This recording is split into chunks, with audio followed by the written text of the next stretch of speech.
Welcome everyone. I am Alyson Currey, a member of the League of Women Voters of Juneau and your moderator for the following City and Borough of Juneau Municipal Candidate Forum.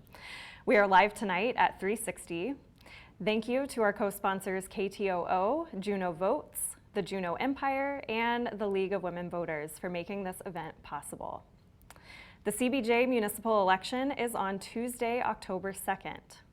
Early in-person voting has already started at City Hall and the Mendenhall Mall Annex. This forum is divided into two parts. We will start with the school board candidates for 30 minutes, then move to mayoral and assembly candidates after a short break. There are 3 open school board seats and 3 candidates. Present tonight are Kevin Allen, Paul Kelly, and Elizabeth Seiden. Each candidate will give a 1-minute opening statement. Then questions will be asked rotationally. The first respondent to a question will have 1 minute. If the other candidates wish to respond, they are allowed 40 seconds. At the conclusion, each candidate will be allowed 30 seconds to give a closing statement. Cheryl GB, sitting next to me, is our timekeeper this evening. When time is up, she will ring a bell and I will interrupt. The questions tonight have been prepared by community members and written in by audience participants to ensure a variety of topics are covered. School board candidate Kevin Allen is the first to begin. Kevin, in 1 minute, please tell us something about yourself and why you're running for school board. Well, here we are again. This is my 3rd run. My name is Kevin Allen, and I'm here again today because I think there's an immense need for a member of the board that'll be able to effectively facilitate conversations between the school board and school district and the Native organizations of Juneau. I'm a member of the Alaska Native Sisterhood Camp 70, and I'm a member of the Tlingit and Haida Community Council of Juneau. I'm a council member. And so why I am here today is because I also believe that there needs to also be someone on the board that can empathize with the students of our district, for the students are our biggest stakeholders, and we need somebody that can listen to them and can go to even a further personal level of understanding their problems. Thank you, Kevin. Paul Kelly, please tell us something about yourself and why you're running for school board. Thank you, Allison. Good evening, everyone. My name is Paul Kelly. I'm 34 years old, soon-to-be stepfather, and a 3rd-generation Alaskan. I have a degree in engineering from the University of Alaska Anchorage, and I've gone through the public school system my whole life. I first came down to Juneau last January as a session-only legislative aide, but I decided to make Juneau my permanent home. Right now, I'm working as an analyst programmer for DOT. Next July, I'm going to be a stepfather to 2 girls who go to school in Juneau, and I've already become invested in their future and in their education. I am running because my future stepdaughters and all of Juneau's children deserve to have every opportunity that I had growing up and more. To me, that means smaller classrooms, opportunities for both college and vocational training, and a curriculum designed for all of our diverse students. I encourage you to vote for myself and the other 2 school board candidates on or before October 2nd. Thank you. Thank you, Paul Kelly. Next up, Elizabeth Seiden, please tell us a little bit about yourself and why you're running for school board. Thank you. My name's Elizabeth. I moved to Juneau in 2002 to start a master's in fisheries program at the University of Alaska Fairbanks at their Juneau Center. I then completed a PhD in fisheries, and I focus on the Bering Sea ecosystem. There's sort of 3 areas that I think I have a strong background in that I want to be able to bring to the board. The first is STEM education. I've spent my whole adult life in the sciences and had the opportunity to work here in this great ecosystem in Juneau.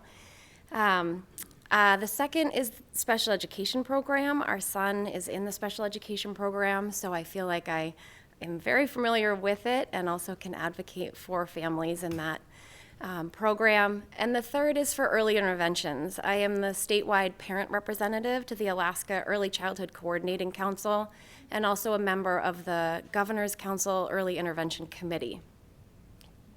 Thank you, Elizabeth. Okay, first question of the night goes to Paul Kelly. And Paul, you have 1 minute to respond. And the question is, It seems like it's become increasingly necessary for school board members in Juneau to lobby the legislature for increased education funding each session. How effective do you think these efforts have been in the past? And what are your thoughts on the best way to advocate for a BSA increase or state education funding in general? Well, to answer the first part of the question, I think there has been some success, and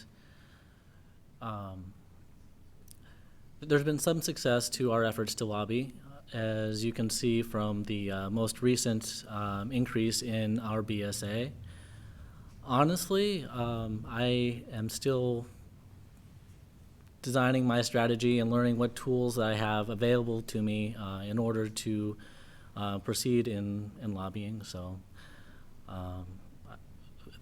my biggest goal is going to be teamwork. It's going to be everybody on board. I'm looking forward to working with all seven members, and hopefully together with our superintendent we can be an effective team. Thank you, Paul. Elizabeth Seiden, you have 40 seconds to respond to the same question if you wish. What are your thoughts on the best way to advocate for a BSA increase or state education funding in general?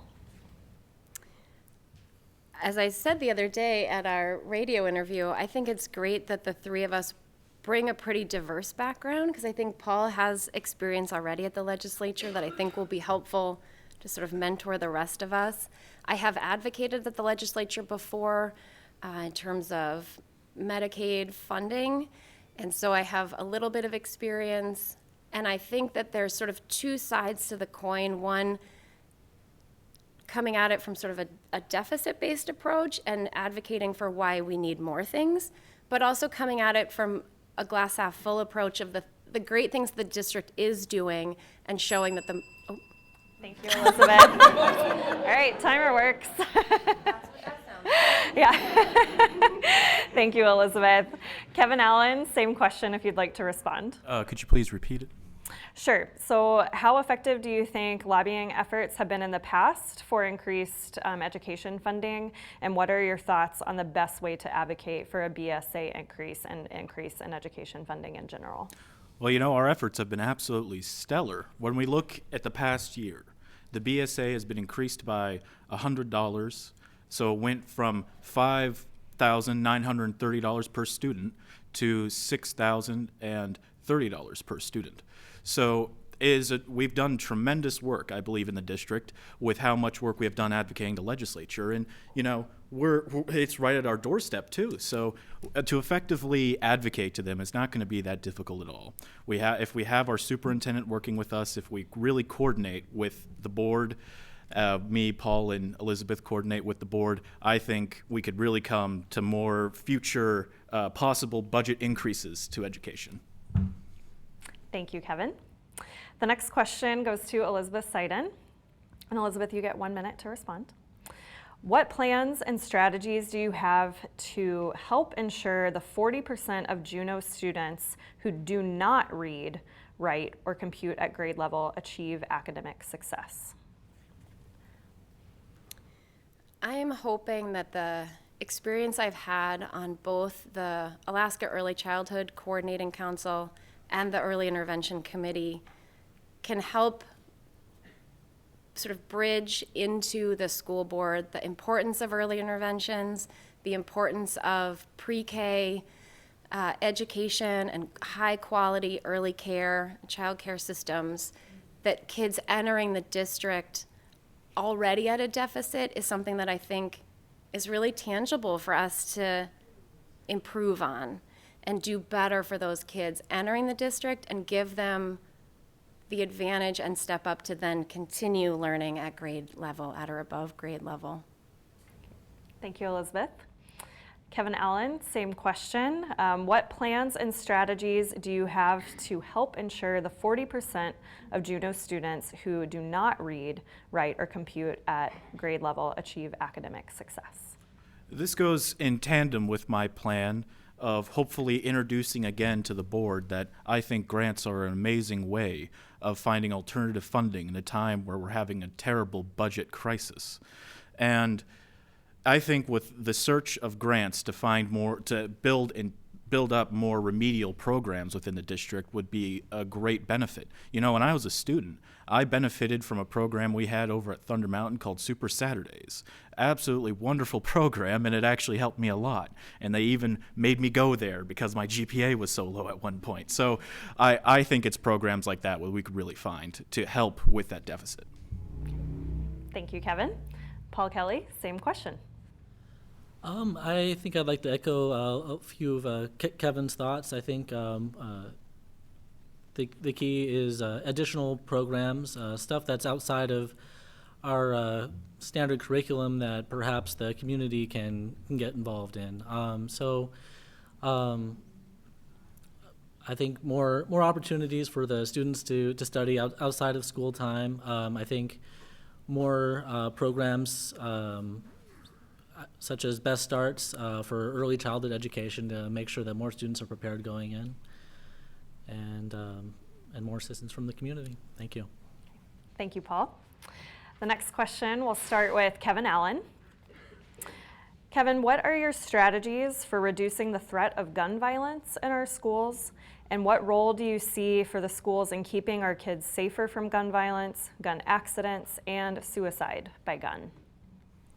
Right. And I think this goes with, of course, training opportunities for students within the district. I know that I had received a training opportunity for gun safety back in middle school when I went to Floyd in my 6th grade year. But I think in order for us to be a more safer district, we need to make sure that we need to foster a healthy environment for our students, because there's nothing more, I suppose, of a threat than a student who does not feel welcome in their learning environment. And that is a terrible, terrible threat to the students within the district. So we need to make sure that we're fostering a very healthy social environment within the district. That's, of course, going to be a multi-year idea. We can't solve it overnight. But I think those two things will definitely help solve that dilemma and prevent, hopefully, any future problems occurring. Thank you, Kevin. Paul Kelly, same question. What are your strategies for reducing the threat of gun violence in our schools? I agree a lot with Kevin's thoughts. I think a larger awareness on the part of the community, on part of the students, on the part of the teachers. I think additional are rather continuing to follow the procedures that we have started, and increasing the awareness of those will help keep our students safer. I think also bringing the public to the table and hearing their thoughts on improvements that they believe that they can be made. Okay. Thank you. Thank you, Paul. And Elizabeth Seiden, same question.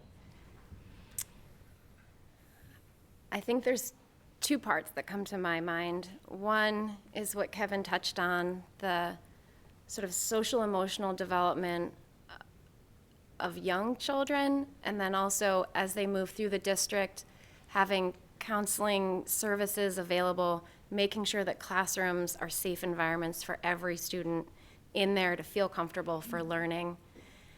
And then the other side of that, I think, will come into play in the policy committee of the district, looking at training policies and other safety policies to prevent violence. Thank you, Elizabeth. Next question goes first to Paul Kelly.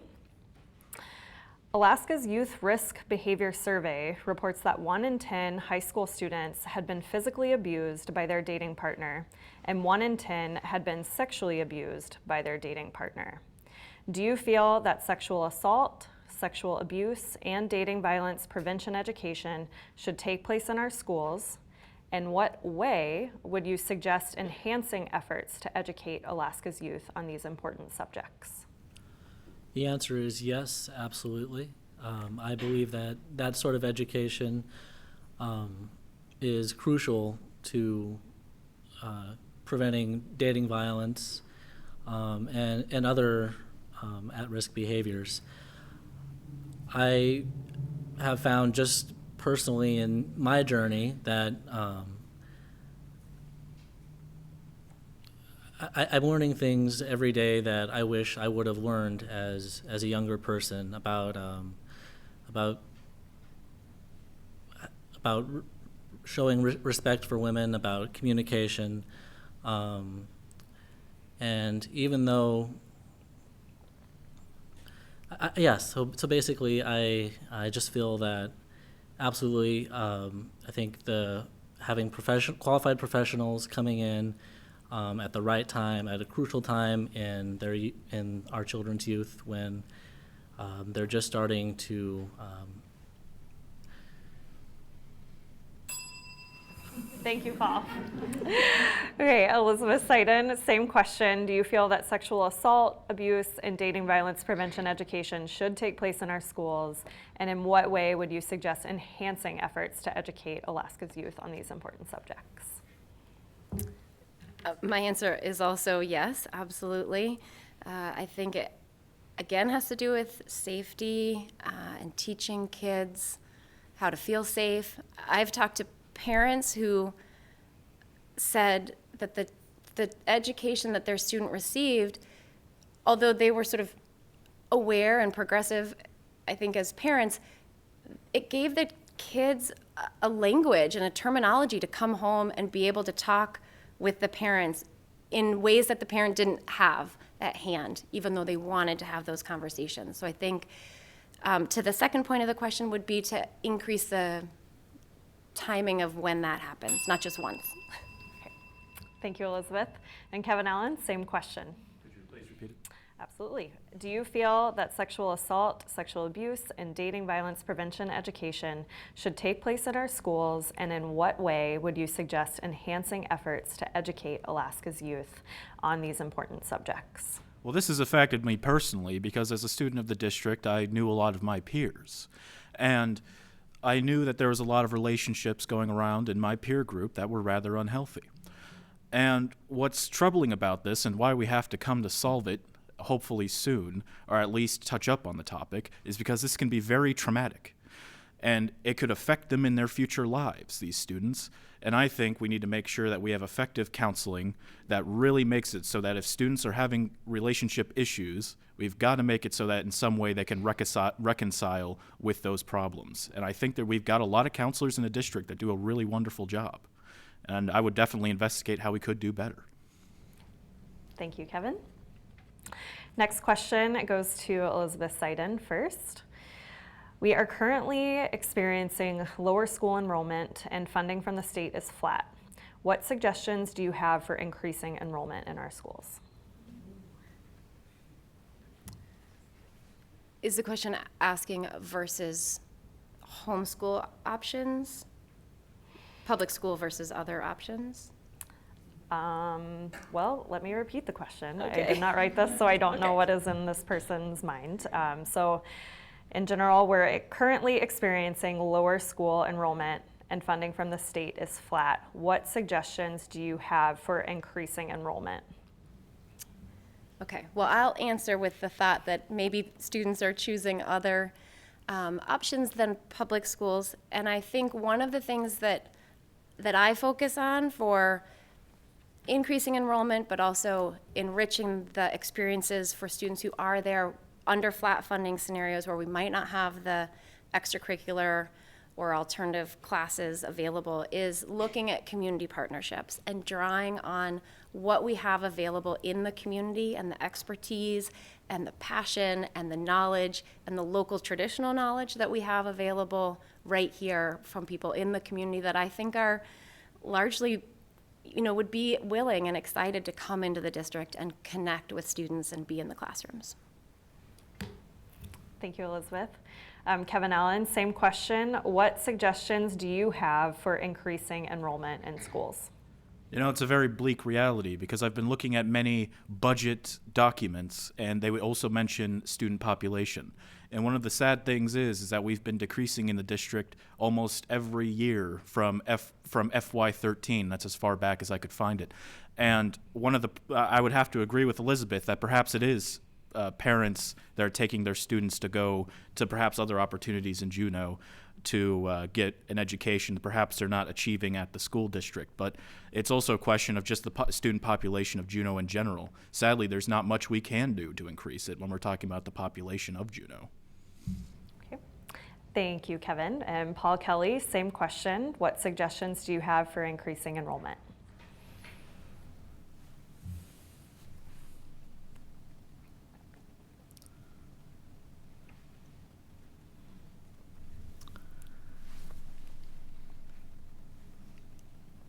I think I might have to pass on this question. Okay. Thank you, Paul. So the next question, we'll start with Kevin Allen.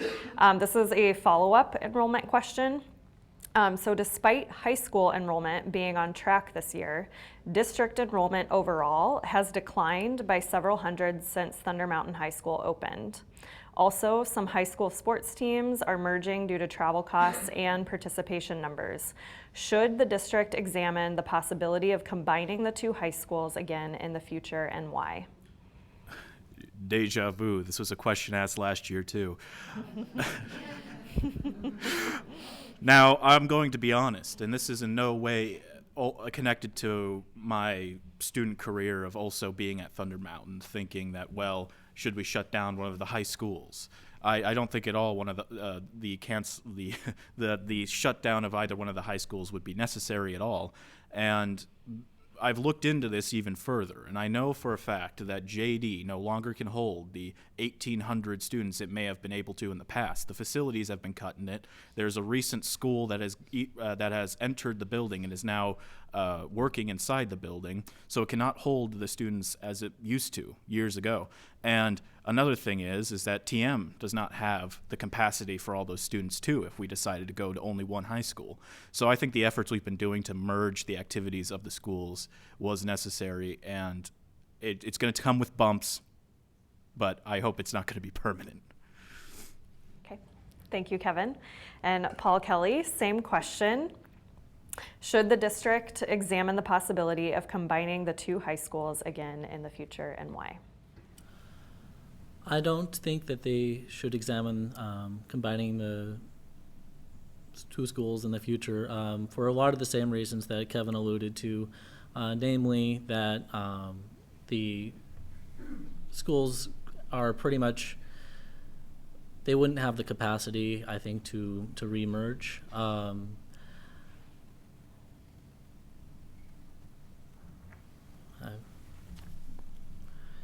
And also, I believe that having the two schools at a different location has made sending our students to school more convenient. So now the students in the valley can send their students there. Thank you, Paul. You're welcome. Elizabeth, same question. What are your thoughts on combining the two high schools again?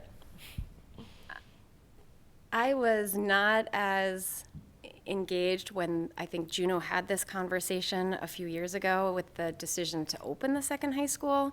From what I am hearing, it sounds like sort of logistically, contract-wise, budget-wise, that side of the decision I think is not worth reopening at this point. On the other side, I think that having two schools has given the students a choice in their learning environments and an option in what kind of approach works best for them. And for that reason, I'm in favor of keeping the two schools. Okay. Thank you, Elizabeth. Next question goes first to Paul Kelly. Paul, please tell us your position on funding the VOTEC classes at the high school, and why do you feel that way?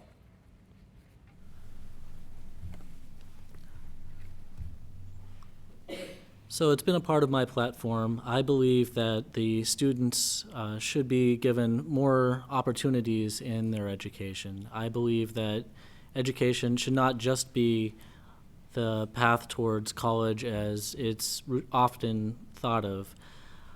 I come from Anchorage, where we have the King Career Center, which actually gives students opportunity to practice different vocational trades.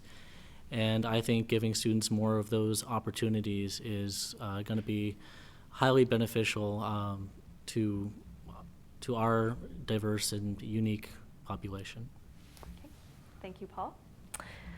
And Elizabeth Seiden, same question. Please tell us your position on funding the VOTEC classes at the high school, and why do you feel this way? I would be supportive of funding those classes. As Paul said, the college path, it was right for me. It's not right for everyone. The classroom learning environment isn't the best learning environment for every student. Some students do better in a hands-on, sort of real-world application learning environment.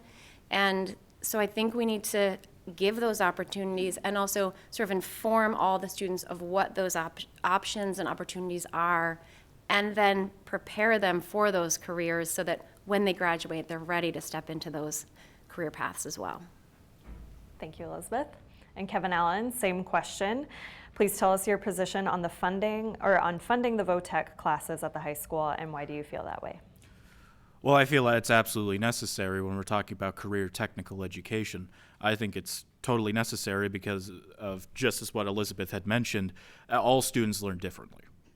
And I know when I went down the college route, perhaps it was my major, but it didn't work out for me as much as I thought it would. And then there was also a lot of my peers who have also decided to go to college but found themselves a lot more comfortable in career technical education. So I think it would be absolutely necessary if we had a diversity of educational opportunities in the district like career technical education. Thank you, Kevin.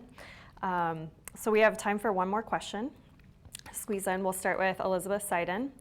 Elizabeth, despite the non-discrimination and anti-harassment policies currently in place, some students of color and LGBTQ students continue to express feeling unsafe in school. How will you work to ensure all students on school campus feel welcome and safe?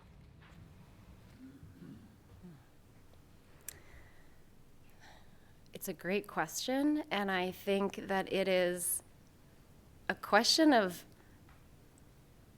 the broader community in Juneau as well, being open and accepting. I think if we start early in the classrooms, teaching and sort of showing the diversity of people, who we are, our different types and abilities and choices, that those classrooms become our later communities in the town. And so I think as a community, if we're open and accepting, and then we start teaching that and demonstrating that in the classrooms and among our peers, that it will carry through. Thank you, Elizabeth. Kevin Allen, same question. Despite the non-discrimination and anti-harassment policies currently in place, some students of color and LGBTQ students continue to express feeling unsafe in school. How will you work to ensure all students on a school campus feel welcome and safe? Well, again, it's fostering that healthy social environment, is just like what Elizabeth touched up on. And I also, to my knowledge, believe there's an LGBT group of students that have formed a kind of activity club group at both Thunder Mountain and JD. I have no idea about their current activity status, but I know that one of the first things I would like to do would be to reach out to those groups and just understand what kind of struggle they are currently facing, and really get an understanding as a board member to what they are facing, and perhaps come with further solutions to what I hear. Thank you, Kevin. Paul Kelly, same question. How will you work to ensure all students on a school campus feel welcome and safe? Well, I believe that Elizabeth and Kevin both made some good points. A large part of this, it comes from our community. It's reflective of attitudes that are in our community. And so I think both at home and in our families and in various groups around town, we need to emphasize outreach and education, and we also have the opportunity to do that in our classrooms, to educate our students about all the different diverse groups that live in both Juneau and in our state and in our country. Thank you, Paul. I think that was the bell. We are out of time now, so please provide your closing statements. We'll go in reverse order, so starting with Elizabeth Seiden. Well, thank you for coming tonight, and thank you for the opportunity to answer your questions. one of the greatest surprises in campaigning has been just meeting people and talking to people and listening to what they like about the school district, what they don't like about the school district, and really just feeling like I'm even more a part of this community. And so thank you for the opportunity, and I look forward to meeting more of you and hearing from all of you. Thank you. Thank you, Elizabeth. And Paul Kelly, your closing statement. Thank you, everybody, for attending. Being on the campaign trail has been quite an experience, especially having just moved here last July. It's been quite the learning curve, and it's been it's been wonderful to meet people, going door to door, and hearing people's questions and concerns. And I look forward to continuing to listen to people as I'm on the board and continuing to learn and continuing to be educated. I'm going to rely on everybody. Thank you very much. Thank you, Paul. And Kevin Allen, your closing statement. As well, you know, we're here, we're ready. I think we're excited. I hope we're excited. Well, I really hope to hear out from more members of the community. You know, I'm a 20-year-old resident of Juneau. I've lived here for 19 years. I've gone through all the schools in the district. Well, not all the schools, but at least through my grade levels. And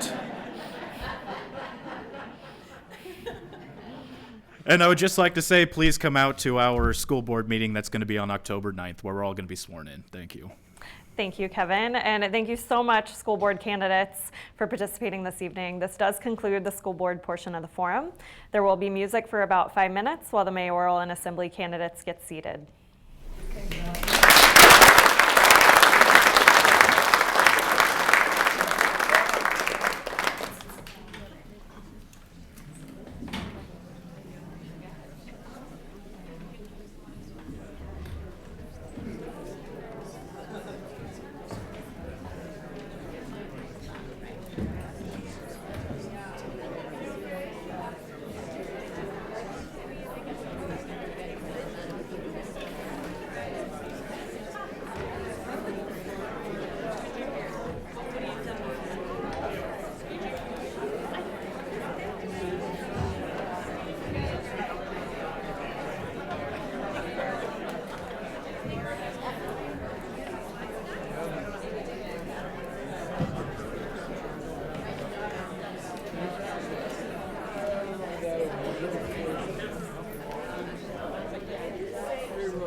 All right, welcome back to the League of Women Voters of Juneau Candidate Forum for mayoral and assembly candidates.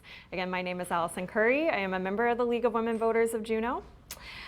This year, there is 1 mayoral seat and 4 seats open for assembly. 1 seat for area-wide assembly, 1 seat for District 1, and 2 seats for District 2, a 1-year term and a 3-year term. All registered voters can vote for any of these candidates, no matter where you live. Present tonight are mayoral candidates Norton Gregory, Sarah-Lynn Tabachnik, and Beth Weldon. Mayoral candidate Cody Shoemaker is not here this evening.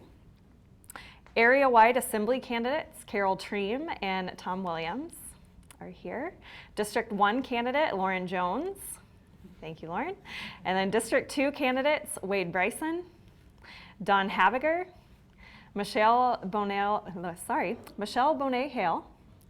and Emil Mackey. And thank you, candidates, very much for being here this evening. District 2 candidate Garrett Schoenberger was unable to join us this evening, but you will be seeing a pre-recorded opening and closing statement from him during the program. First, as explained earlier, each candidate will give a 1-minute opening statement. Then questions will be asked rotationally. The first respondent to a question will have 1 minute. If other candidates want to respond, they are allowed 40 seconds. At the conclusion, each candidate will be allowed 30 seconds to give a closing statement. Cheryl GB, sitting next to me, is our timekeeper this evening. When time is up, she will ring a bell and I will interrupt. The questions tonight have been prepared by community members and written in by audience participants to ensure that a variety of topics are covered. Mayoral candidate Norton Gregory is first to begin. Norton, in 1 minute, please tell us something about yourself and why you're running for mayor. Thank you, Alyson. Well, my name is Norton Gregory, and I would like to be your next mayor. I studied business management at the University of Alaska Southeast. For the last 9 years, I've been the Director of Housing Services for Tlingit-Haida Regional Housing Authority, where I'm responsible for the oversight of 550 rental units in 16 different communities throughout the Panhandle. As many of you know, I was elected to the Assembly in 2016, and I was required to step down on October 13th so that I could run for mayor. I'm a lifelong Alaskan. I was born in Anchorage. I was raised in Cake, and for the last 19 years, I've lived in Juneau. I plan to live in Juneau for the foreseeable future. I'm running for mayor because I believe that our community is a great place to live, but we also have some serious challenges that need to be addressed. Our community has one of the highest costs of living, health care, and food, and I am looking forward to working with you all to find solutions to these problems. When elected mayor, I vow to work hard to address the problems that are facing our community, such as snow removal and keeping sidewalks clear during... Okay. Thank you, Norton. Sarah-Lynn Tabachnik, candidate for mayor. Please tell us a little bit about yourself and why you're running. Thank you. My vision for Juneau is of a thriving 21st century capital city where people of all ages, across all cultures and lifestyles, enjoy rich, fulfilling, secure lives. My vision was the same 16 years ago when I became executive director of AWARE. With leadership, focus on the details and the big picture. With exceptional teamwork, I grew a nonprofit business with a staff of 12 and a budget of less than $1 million to an enterprise, to a workforce of 30 and a budget of nearly $3 million. I bring financial responsibility, a can-do attitude, a passion for innovation, for what works. We now have not only a shelter, but a gender-inclusive shelter. We grew our prevention program. We have a men's program, and we opened the doors to CASE, 12 units of transitional housing. This is the leadership, the teamwork, and the visionary innovation I will bring to the CBJ as your mayor. Very much. Mayoral candidate Beth Weldon, please tell us something about yourself and why you're running for mayor. Thank you for the opportunity to speak today. I'm Beth Weldon. I'm candidate for mayor. I'm from Juneau. I've raised my kids here. My background is commercial fishing. Worked in the fire department for 20 years, and I own a small business with my husband. My community service is I started as a volunteer firefighter fresh out of college. I'm a very active Rotarian, and I've done many activities following my kids through their life here. I've also served on the assembly, have been on all the committees, and liaisons to School Board, Planning Commission, and JEDC. My fiscal experience is I've run 2 businesses and have been on the Assembly overseeing a $335 million budget. My priorities are public safety, education, housing and homelessness, and economic development. And the reason I'm running for mayor is to continue working on these priorities as I've done in the past. And I believe my background in public and private sector, my fiscal experience, and my commitment to Juneau will serve me well as your next mayor. Thank you, Beth. Well done. Moving on to area-wide assembly candidates. Carol Treem, please provide your opening statement. Good evening, everybody. My name is Carol Treem. I was born and raised in Petersburg, and I moved here to the big city 4 years ago after finishing my master's degree in public policy. I started my career with the state when I moved here. I was originally a research analyst in the Division of Public Assistance, and now I'm an economist in the Division of Economic Development. I'm running to bring that economic background and public policy background to the Assembly. Analytical and critical thinking and decision-making are skills of mine that I hope to contribute. I'm also the youngest person up here. I'm a millennial. I think that it's time for millennials to step up and take on some of the responsibility of running the city, of keeping the lights on in Juneau. We're now the largest age group in the city, and I think we should be contributing to Juneau's future. Thank you. Thank you, Carol. And now Tom Williams, area-wide assembly candidate. Please provide your opening statement. Thank you very much, and for the opportunity to be here. I will make the obvious statement: I am not a millennial. But I am a 41-year resident of Juneau, and it's a great place to live and work. I've got a BA in Business Administration from WSU, Washington State University, and 37 years as a CPA. My background has been financial. I have 18 years of government service, 25 years in the private sector. For the last 15, I have been the CFO of Ward Air out at the airport. Why did I decide to be a candidate? I'm a candidate because I think we're facing some critical issues relative to how we spend our money and what we're getting for our money, and whether we need to increase taxes around here. And I'm also very concerned about our cost of living. Money isn't everything. Financial decisions are not everything, but they play an important role in making good management decisions. Thank you. Okay. Thank you, Tom. And moving to District 1, Assembly candidate Lauren Jones. Please provide your opening statement. Thank you, and thank everybody for coming. My name is Lauren Jones. I am the only incumbent running for an office this year, either at the state level or the municipality. And I think what interested me, one, is to finish out the 9 years on the Assembly. But I think the first couple of 3 years I learned how to move from slogan to solutions, and I want to continue that learning process. I'm not always successful. We talk really good games about various aspects, what we would like to do, what we would like to accomplish.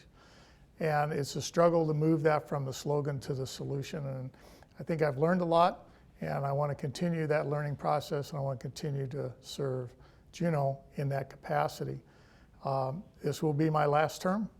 I will finish up my 9 years, and I can go back and try to see if I can pass retirement again. I failed miserably the first time.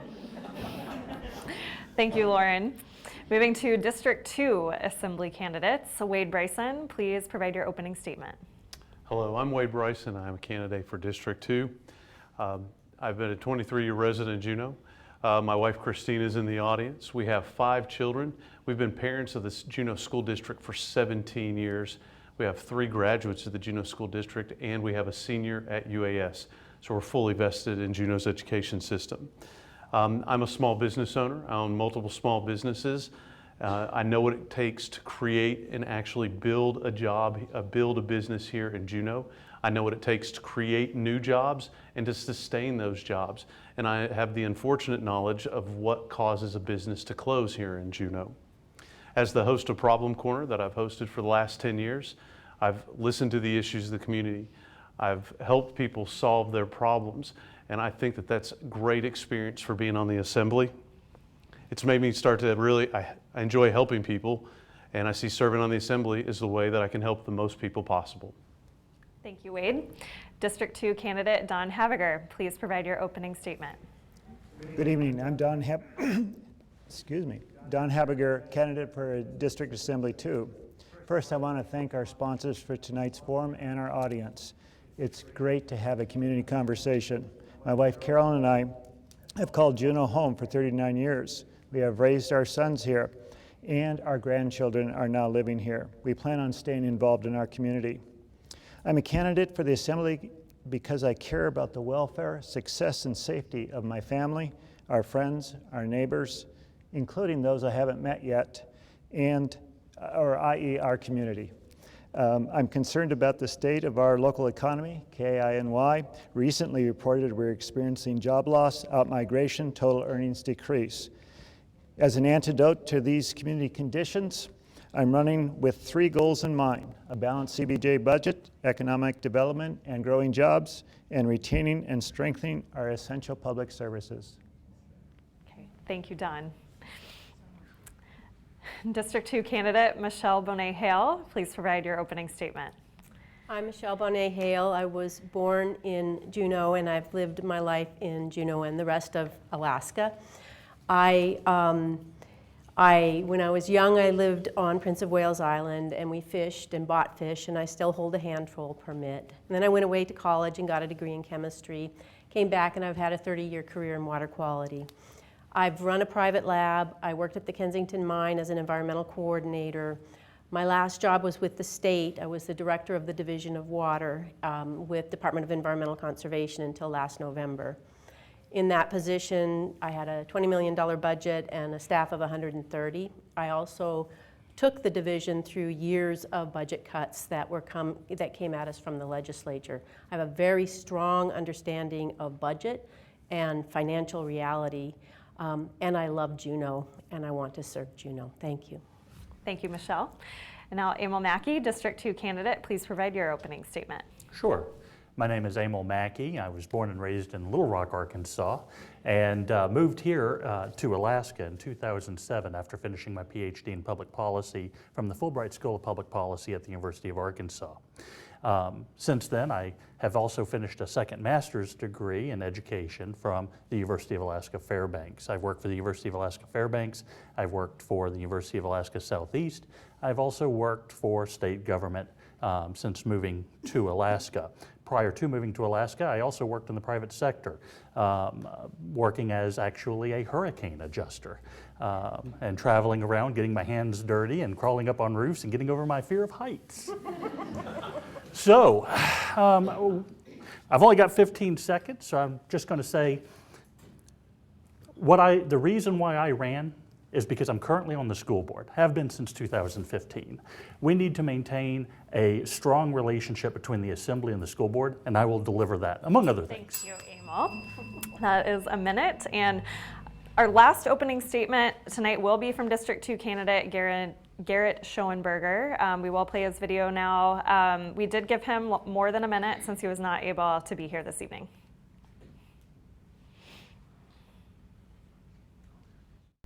Hello, my name is Garrett Schoenberger, and I'm running for Juneau Assembly District 2. I wish I could be with you tonight to engage in this great forum, but a more important, pressing issue is at hand. As you hear this at what I'm guessing is around 7:30, 8 o'clock, I'm in Redmond, Washington, at my rehearsal dinner as I'm getting married tomorrow. I'm running for office to make a difference by helping to build for Juneau's future. My top priorities are jobs, housing, and childcare. A little about me: I was born and raised in Alaska and recently returned back to Juneau. And although I'm one of the younger candidates, I bring 14 years of business experience and a fresh perspective. I think my 3 most important qualities are leadership, vision, and integrity. I can lead by bringing different perspectives together to deliver actionable solutions while having a clear vision for building for Juneau's future and helping to diversify the economy. Guiding this process is a strong moral compass that will allow me to make decisions based on the best interest of the community as a whole. I believe the top 2 issues the Assembly needs to address are housing and childcare. First, let's talk about housing. Juneau has an affordability problem. The median home price currently sits at $393,000. It's very difficult for young families to be able to afford homes in that price range. We need homes closer to the $300,000 mark to make it a more realistic option. To me, it's a supply and demand issue. We need to make it easier for developers to build subdivisions and homes, not harder. We can do this through smarter regulation. And housing doesn't stop there. Juneau's had a senior housing shortage for as long as I can remember. Independent living, memory care, assisted living, skilled nursing. We need all levels of senior care to be addressed. The second issue, and more pertinent issue facing our community, is childcare. Accessibility, affordability, quality. We need to get better on every level. The 0 to 5 age range is crucial for cognitive, social, and emotional development. It sets the framework for a stable, successful, and productive life. If we want to set our community up for success, let's get these kids off on the right foot and give them the foundation that they deserve. I understand this is not an easy fix, but we should be doing everything we can to help address this problem. Investing in our kids is one of the best investments we can make. Thank you. Okay, the first question this evening goes to mayoral candidate Sarah Lynn Tabachnik. And Sarah Lynn, you have 1 minute to respond. The Assembly allocated $250,000 this year for a second crossing to Douglas Island. If you are elected, what would you propose this money be used for? Side note, almost all lots in the proposed crossing zone are now developed. I'm sorry, can you repeat the side note? The side note is that almost all lots in the proposed crossing zone are now developed. Great, thank you. I think I am pretty excited about the second crossing. I think it offers many opportunities for Juneau. A lot of potential for growth there. Residential, commercial, industrial, recreational, maritime. I think we can build a West Douglas port that has the potential to lower shipping costs and raise local profits. So, in thinking about how we can spend that money or what's the best way to spend it, I think for me, is more about developing the lots that are there, as well as thinking about how we actually build the second crossing and what that might look like, keeping in mind the environmental concerns. I would like to work with the Assembly, with the city staff, to find the best way to move forward. Thank you, Sarah Lynn. Mayoral candidate Beth Weldon, same question, and you have 40 seconds to respond. And the question is, so the Assembly allocated $250,000 for the second crossing to Douglas Island. If you are elected, what would you propose this money be used for? I would propose this money be used for design and to try and figure out the plan for what we want to do on the west side of Douglas. As other candidates said, developing the west side of Douglas is great for commerce. A deep water port would lower our freight costs. As a small business owner, I'm very in tune with the cost of freight and getting goods here, and it just raises our prices. Our number one challenge is not our local businesses for my business, it's for the internet. And so lowering my freight makes me a better business person. But we need to have a plan. We need to figure out what lots are going to be hampered. Thanks. Thank you, Beth. Area-wide Assembly candidate Carol Treem, same question. I agree that we need to have a solid plan and pick the right location for a second crossing. And I also agree that West Douglas development is an excellent opportunity for our community for the reasons that have been addressed. You'd help maybe solve or alleviate our housing issues by opening up new land and lower transportation costs, which, as in my job as in the Division of Economic Development, transportation costs are frequently cited as a hindrance to economic development. So that's how I feel about the second crossing. Okay. Thank you, Carol. And Tom Williams, area-wide assembly candidate, same question. For all the reasons that the prior speakers have indicated, I do support a second North Douglas crossing. I think the $250,000 can best be spent in coordination with the state of Alaska to do the environmental studies to try to find the best route. We've been through this somewhat before, but I think there's other options that need to be evaluated. And I don't think that's something really that the city needs to do. I think we need to partner with the state because ultimately they're going to play a role in determining what can and cannot be done. I think there's other options that were not adequately considered last time, specifically out the Mendenhall Peninsula. Okay. Thank you, Tom. District 1 Assembly candidate Lauren Jones, same question. I think the $250,000 was initially perceived as to gather up all the information that was collected before, to understand where it failed at the ballot, and to establish a plan for how to move forward. I think the chamber has estimated that to get to some of the points that have been raised in terms of a plan, siting, we're close to $2 million. The $250,000 is the first start to look at exactly where we've been and what are the steps we need to take and what do those steps cost. Okay. Thank you, Lauren. Assembly District 2 candidate Wade Bryson, same question. Goodwill campaign.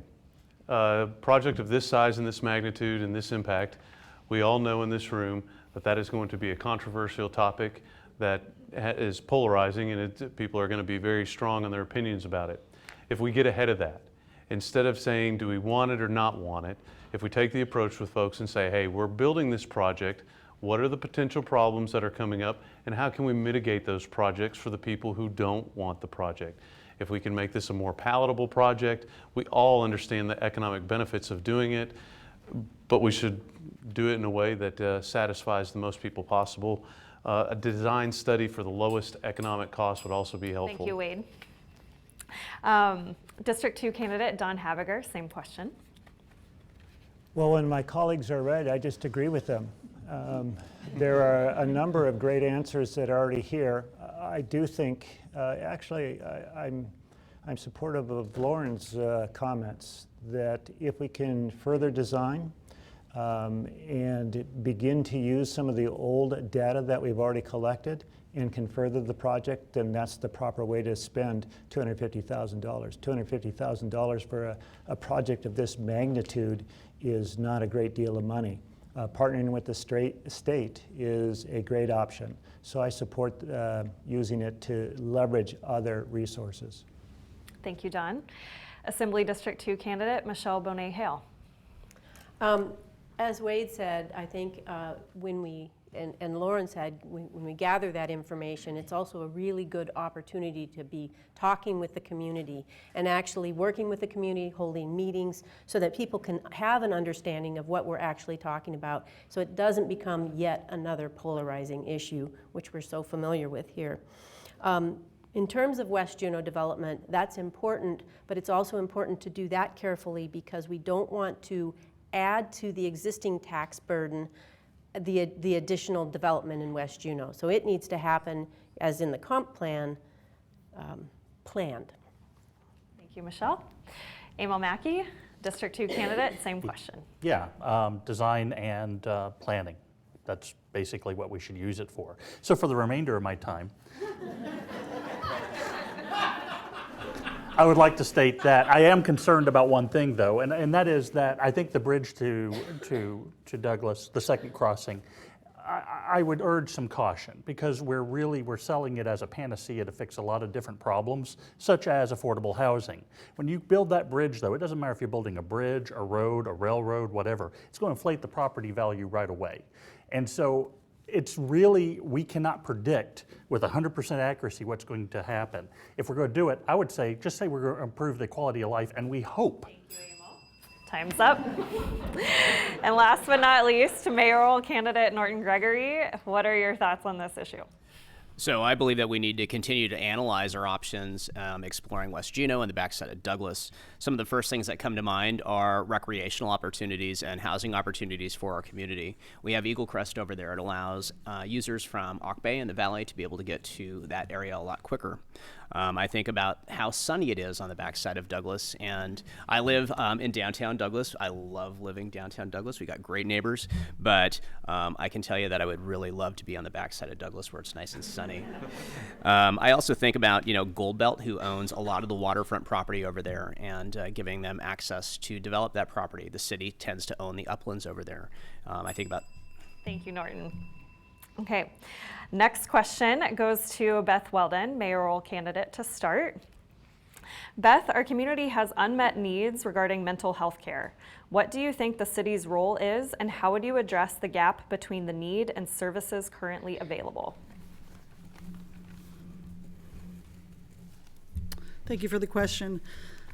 Yes, we have unmet needs in mental health care, and we see that in evidence for all kinds of things, the opioid crisis, alcoholism, and newer crisis of the meth situation. And we just had a study about the suicide rates in Juneau, and it's scary. So some of the things that we have done is helped give money to BRH, because that's where the mental health facilities for Juneau are typically going to be. And to help with the opioid crisis, that we have given $2.5 million to Rainforest Recovery Center to expand theirs to give them treatment options for detox. Something else that Rainforest Recovery Center has done for Juneau is provided more providers with medical assisted training, or MAT, and that should help with those matters. So always our problem is going to be, where are we going to find the funding and how are we going to make it happen? So that's what is going to be our challenge for doing mental health. Thank you, Beth. Area-wide Assembly candidate Carol Treem, same question. So I think this is a very important issue that will have a lot of effect. It'll affect a lot of things if we do it well. I think we should consider expanding Rainforest Recovery, adding more beds, giving them the resources they need. I also think we have a lot of great providers already in this city. You didn't start my timer. We have a lot of great providers. She's honest. I'm honest, yeah.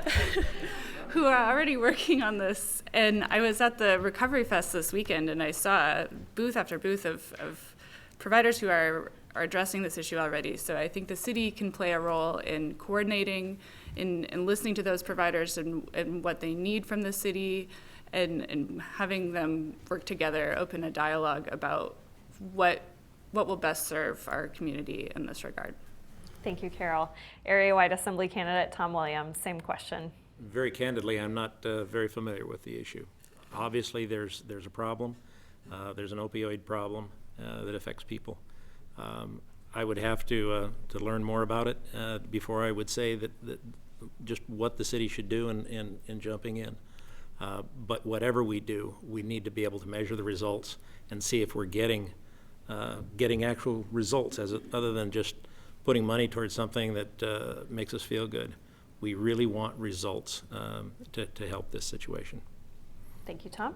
District 1 candidate Lauren Jones. I'm probably the last one you want to ask that question of, since I really don't like the way the mental health system has gone forward. But right now, the solution is to change the way in which a person accesses mental health. Mental health has refinanced to use Medicaid monies to decrease the amount of general fund dollars going into it. Therefore, you have to meet a different set of criteria. You cannot get into mental health treatment early. You cannot get in until you're severely mentally ill, until you qualify for Medicaid. That is the absolute wrong way to go about it. I don't know if the Juneau community is willing to put in our tax dollars to serve those who don't meet the criteria at the state level. Thank you, Lauren. District 2 candidate Wade Bryson. Could you repeat the question, please? Absolutely. Our community has unmet needs regarding mental health care. What do you think the city's role is, and how would you address the gap between the need and services currently available? Absolutely. I have a little bit of experience with mental health. I was having a family member that has gone through this.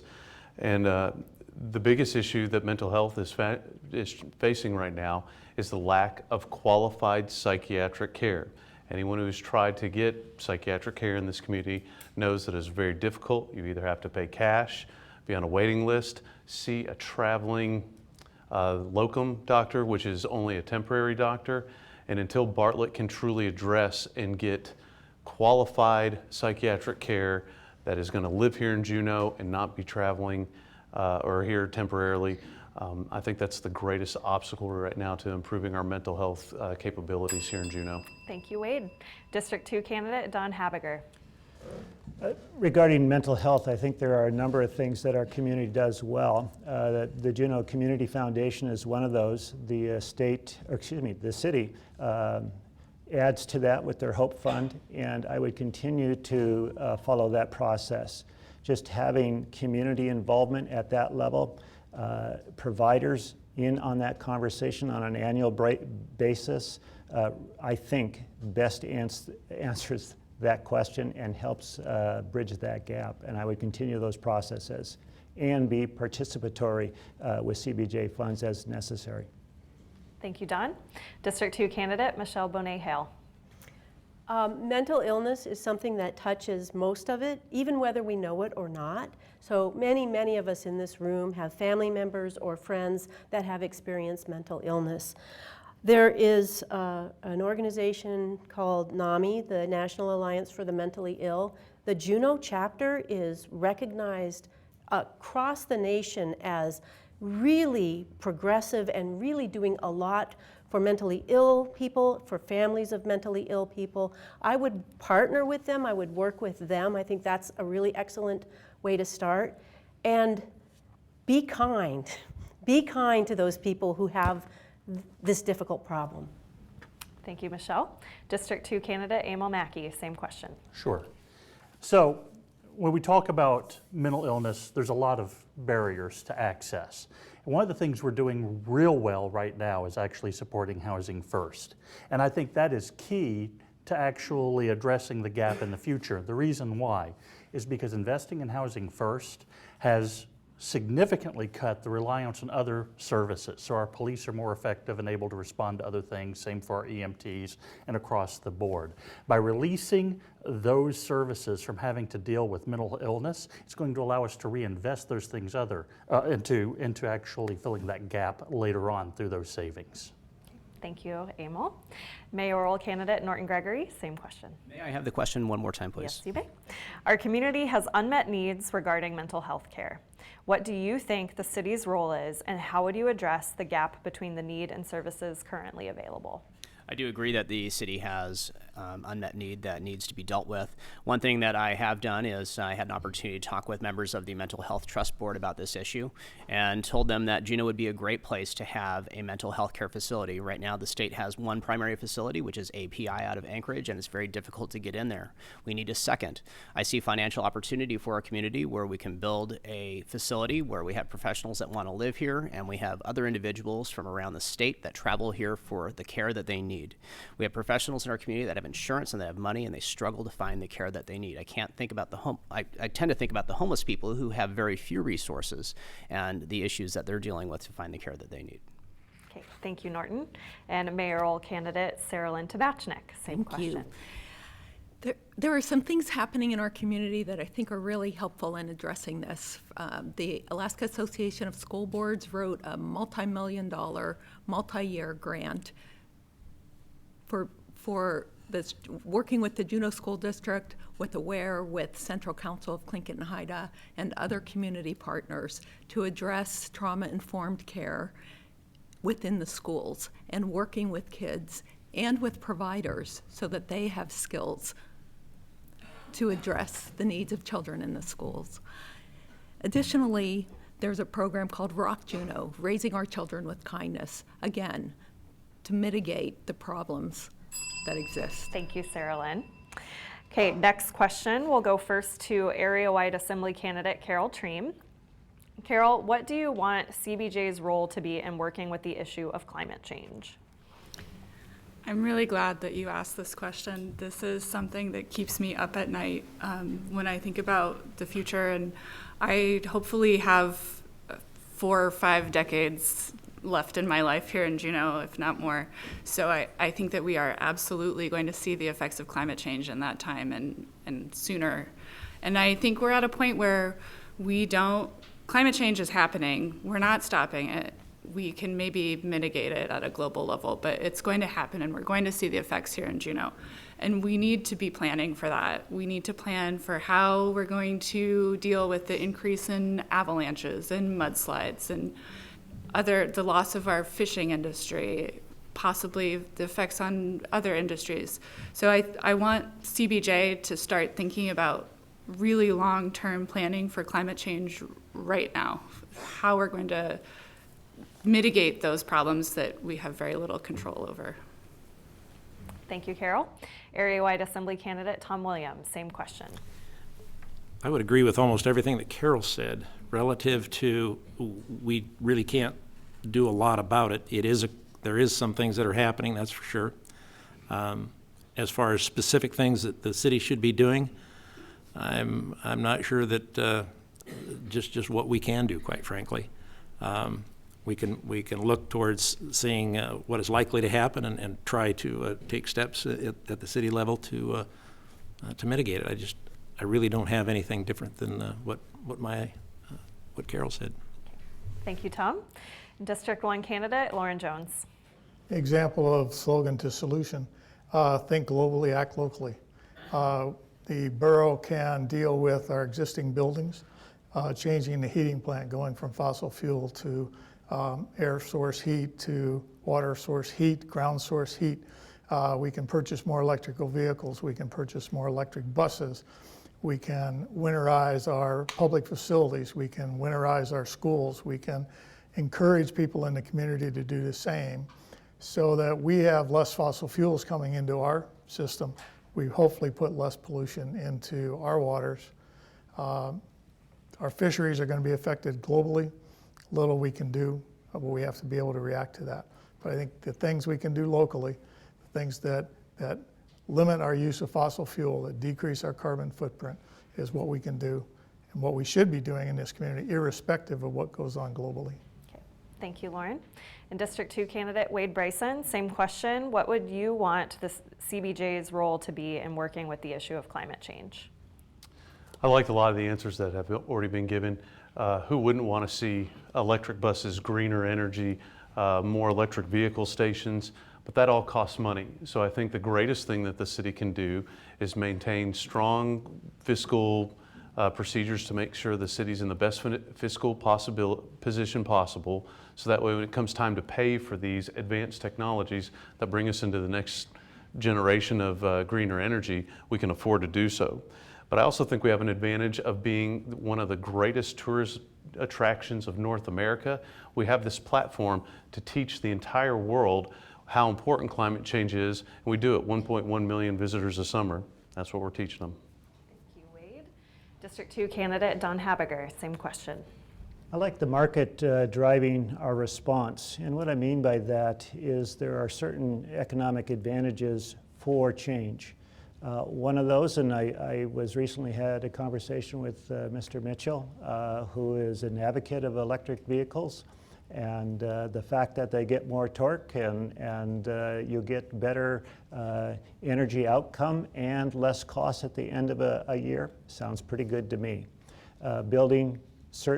Changing buildings out when you can save money in the end certainly makes sense to me. So I would let the market forces dictate that change. Thank you, Don. District 2 candidate Michelle Bonet-Hale. There are a lot of dedicated people in Juneau working on electrification, for example, electric vehicles and electric charging stations. So one thing that the city can do is put in charging stations and work with those people with electric vehicles and effectively regulate those charging stations so that they work, people have access to them. On-bill financing, there's a potential for an on-bill financing program where people could convert to air source heat pumps and not have to pay the cost up front, and then that cost could go on their utility bill month by month. So they would save money immediately if they went to that, and CBJ could play a role in that as well. Thank you. Thank you, Michelle. District 2 candidate Emil Mackey. Thanks. 40 seconds isn't really enough, but let's I'll try to knock this out. First of all, what Lauren said is exactly dead on. But going past that, let's take a look. Everybody talks about economic growth. Well, economic growth starts with identifying what your competitive advantage is. And our competitive advantage in this community is that we have hydroelectric power. We have clean energy. We need to embrace that, first of all. And yes, we need to shift toward more electrification of our cars. Maybe a subsidy to help people that are upgrading their system get off of direct heat and move over to a heat pump where you get 2-to-1 return, 2.5-to-1 return. Maybe those kind of things will actually not only help us fight climate change, but actually raise the standard of living and affordability for this. Thank you, Emil. Thank you. Mayoral candidate Norton Gregory, same question. So I believe that we need to capitalize on our greatest asset to combat this problem, which is our plentiful supply of hydropower.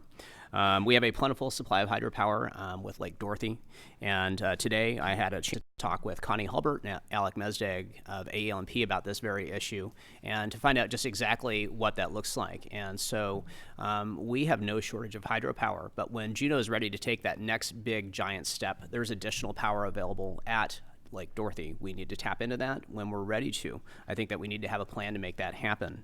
It's the best way for us to go clean, to quit importing petroleum out of the lower 48, and it also is actually much more affordable for you to heat your homes and to drive your cars when you're using electricity.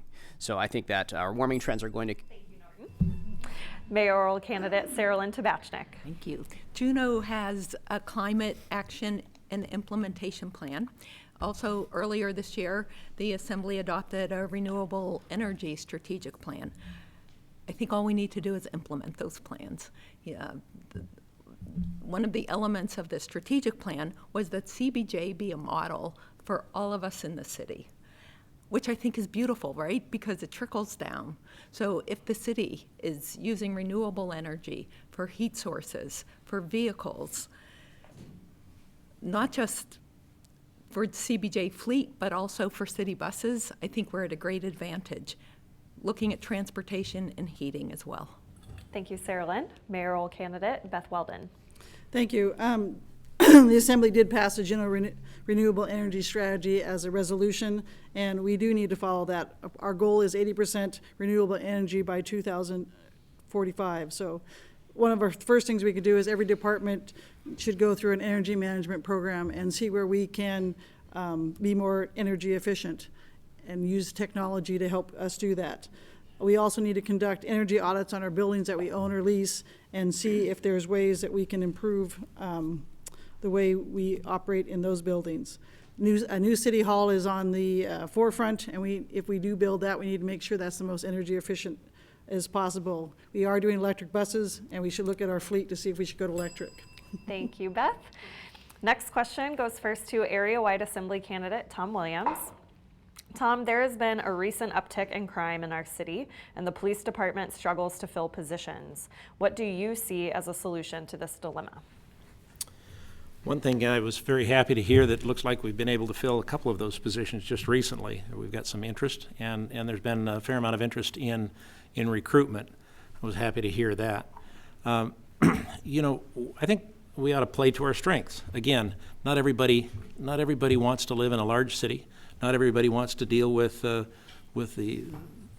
issues going on in the large city, the crime issues. Certainly, we're experiencing some of those ourselves, but we also have a great place to live beyond that.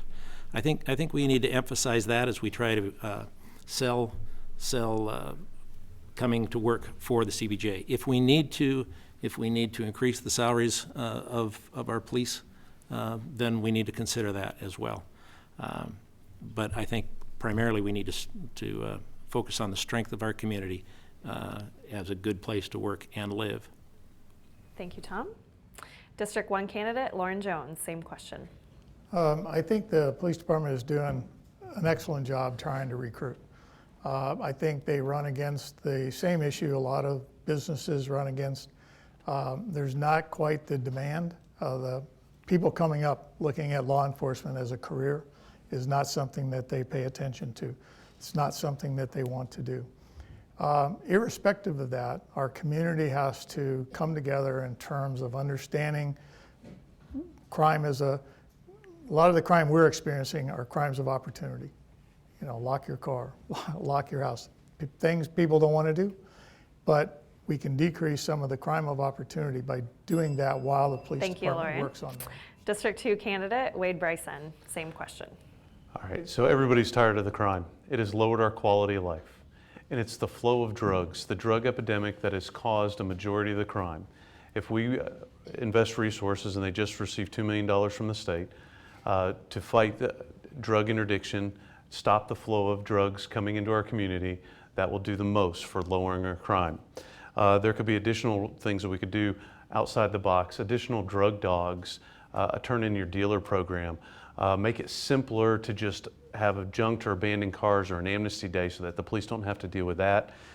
Providing prosecutors with their own investigators instead of having to use police investigators to follow up crimes that have already been investigated. Things like that will help. Thank you, Wade. District 2 candidate Don Habiger. So filling positions, I think, was the question. And there are a number of things that came out of the Mayor's Task Force on Public Safety and those recruitment strategies, i.e. growing our own. Can we go back into our high schools or even UAS, partner with them, like the Coast Guard recently has done, to grow our own crop of local or regional, i.e. Southeast police force. So I think if we can get them from here, they are more willing to stay here. One of the issues is that we bring people up from south and then they disappear after they get their training in. So trying to mitigate those by growing our own. Thank you, Don. District 2 candidate Michelle Bonet-Hale. I think we need to recognize that our police force is really tapped out. They're doing as much as they can with the limited resources that they can.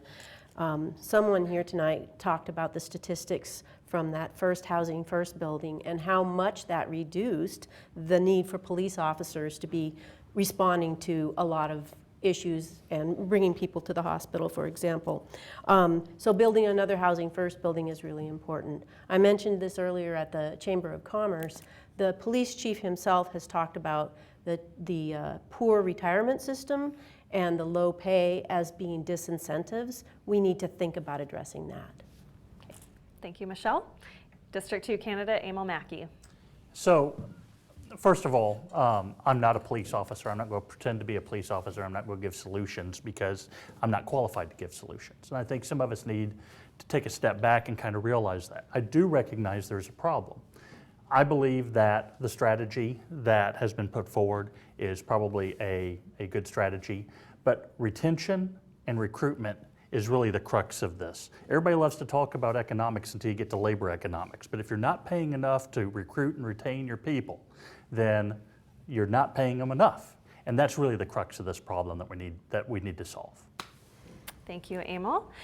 Mayoral candidate Norton Gregory, same question. Oh, Alyson, can I have the question again, please? There's been a recent uptick in crime in our city and the police department struggles to fill positions. What do you see as a solution to this dilemma? So interestingly, on my way home from work tonight, I was listening to KINY, and they reported that they had had our chief of police on there, and actually our crime is on the downtick. Over the last 2 quarters, crime is down compared to the year before, which I think we are doing the right thing. We need to keep our foot on the gas pedal when it comes to our marketing efforts. I believe that Juneau offers a fair wage. That the crime in Juneau is relatively a different type of crime than you might see in other cities that might be more dangerous, and we offer a very fine place for people to live. We need to continue doing what we're doing. Crime is attributed to a couple of different things. Our chemical dependency. People that are on drugs and opiates are breaking in and committing crimes for their next fix. Thank you, Norton. Mayoral candidate Sarah Lynn Tabachnik, same question. Thank you. I think as other people have stated, it's important to generate strategies to recruit and retain JPD officers. This includes looking at the retirement system.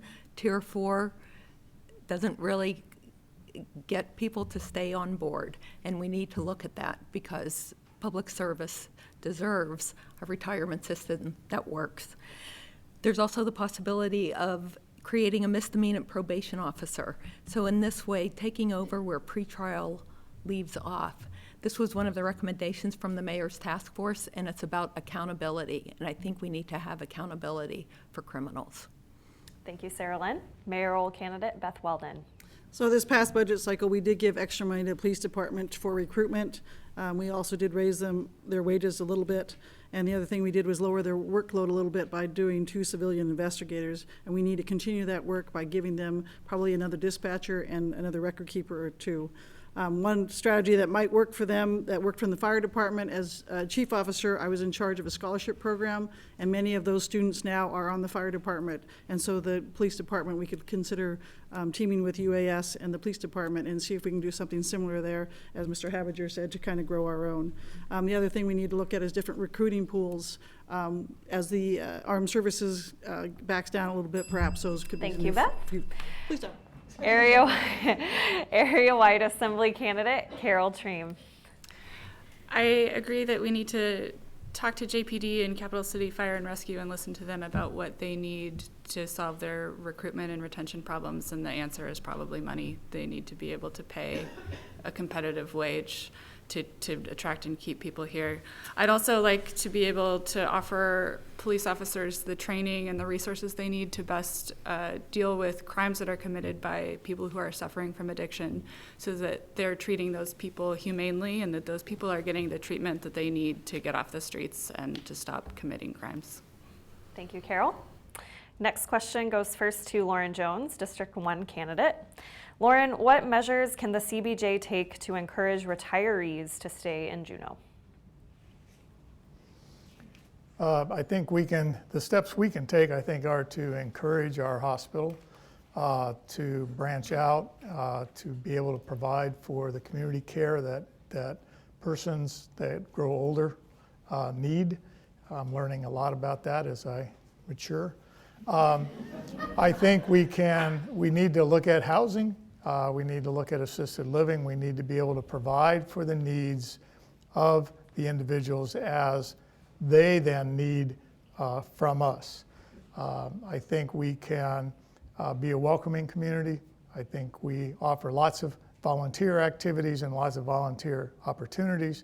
I volunteer in 3 or 4 different ways, but I just think we need to remain welcoming to the retirees. We have a good quality of care. We have a low tax. The state helps out. A lot of other states tax your retirement. Alaska doesn't have an income tax. Thank you, Lauren. District 2 candidate Wade Bryson, same question. So senior housing. My wife and I have discussed this at great length. We want to be able to retire here in Juneau when it's time for us to do that. And I think housing, the varied senior housings that need to take place. We housed an aging relative until the point where we could no longer take care of her, and she had to leave the state. She was not able to stay here in Juneau. And I don't want anyone's mom or grandmother or grandfather to have to leave town. That's just a sad situation. We should look at the sales tax exemption. I'm not saying just pass it as it was, but that is something that we could do to help the seniors who are deciding, can I afford to live here or not? And then we got to keep taxes flat to help with the cost of living to make it affordable to live here. Thank you, Wade. District 2 candidate Don Haviger. Sure, I think one of the impediments to retiring here is cost of living. So I think we need to address that. Growing, and I mentioned that earlier, growing our economy, looking for jobs. Actually jobs that might support a more diverse tax base. Predictability is another issue. If you can plan, you can usually handle a lot of your expense needs. It's the unpredictability in costs that sometimes say I need to move south. So finding ways for economic predictability. And then lastly, healthcare access, ensuring that we have enough access to premium healthcare. Thank you, Don. District 2 candidate Michelle Bonet-Hale. The good news is that more retirees are staying in Juneau. So there's been an increase in retirees that are staying here, and that makes me really happy. One of the things that makes me the saddest is when my dear friends who have spent their entire careers here in Juneau leave, and we lose all that they can contribute to the community, and I lose good friends. So more people are staying. We can do simple things like ice-free sidewalks, but also providing housing pathways, care pathways for people. Medical care, Bartlett has added, for example, the oncology unit, so things like that. Thank you. Thank you, Michelle. And District 2 candidate Emil Mackey. Don't you hate it when you get a question that doesn't have a good political answer? I do.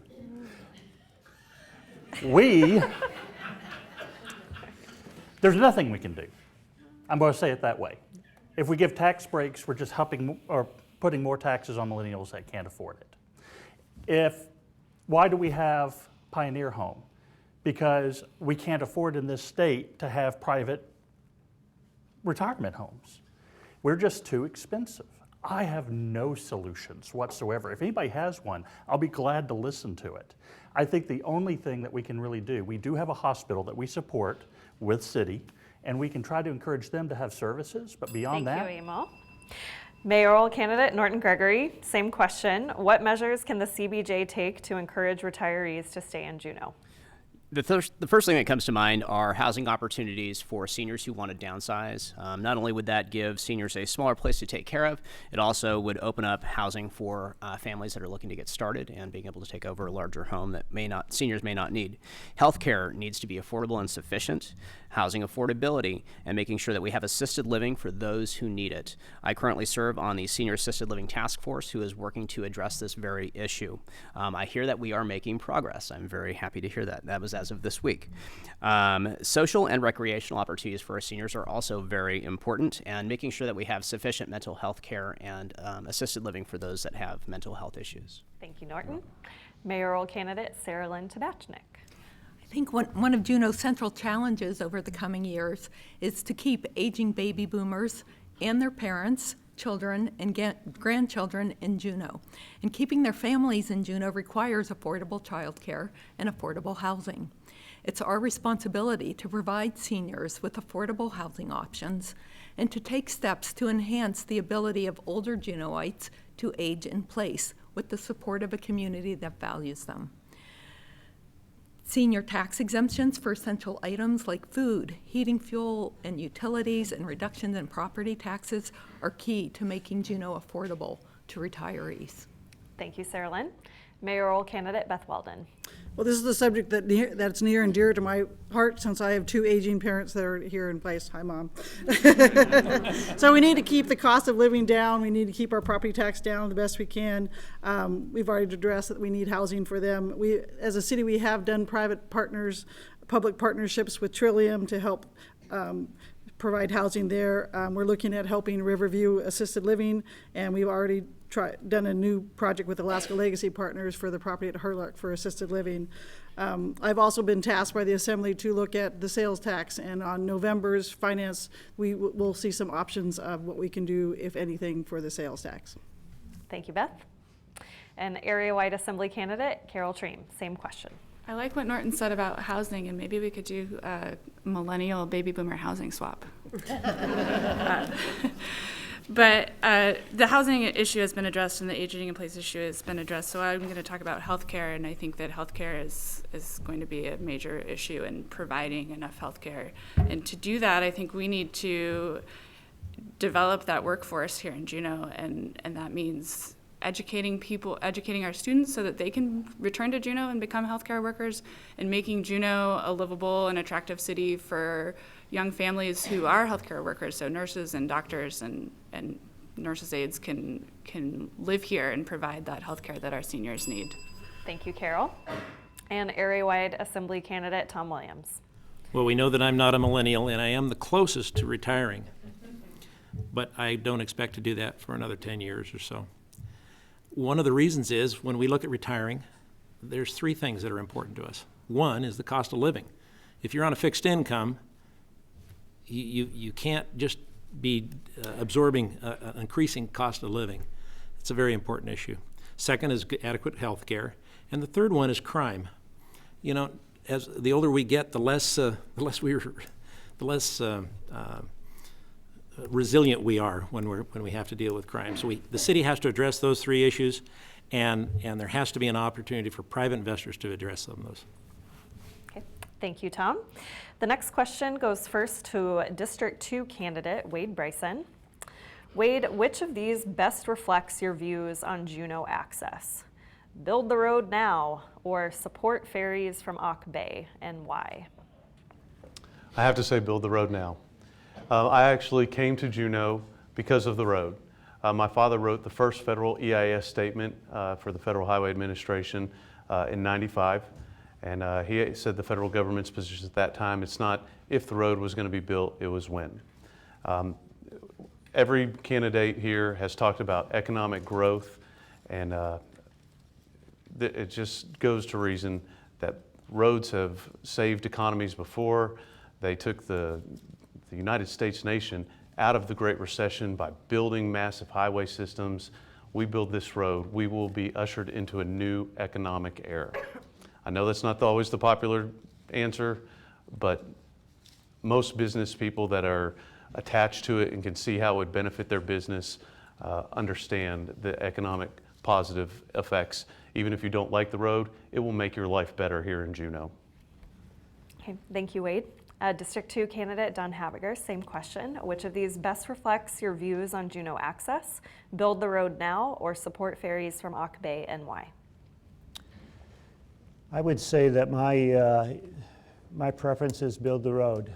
I do think that an artery out of Juneau or into Juneau, depending upon your perspective, connecting to the continental United States, Canada, north to Alaska, is the way to go. I think transportation is a key piece to our continued prosperity, and the road itself would be an integral link to that piece. So that's my support. Thank you, Don. District 2 candidate Michelle Bonet-Hale, same question. I support additional ferries, or at least improving the ferry system. So we have an EIS process for the road that has been shut down. So any road is going to be many years in the future.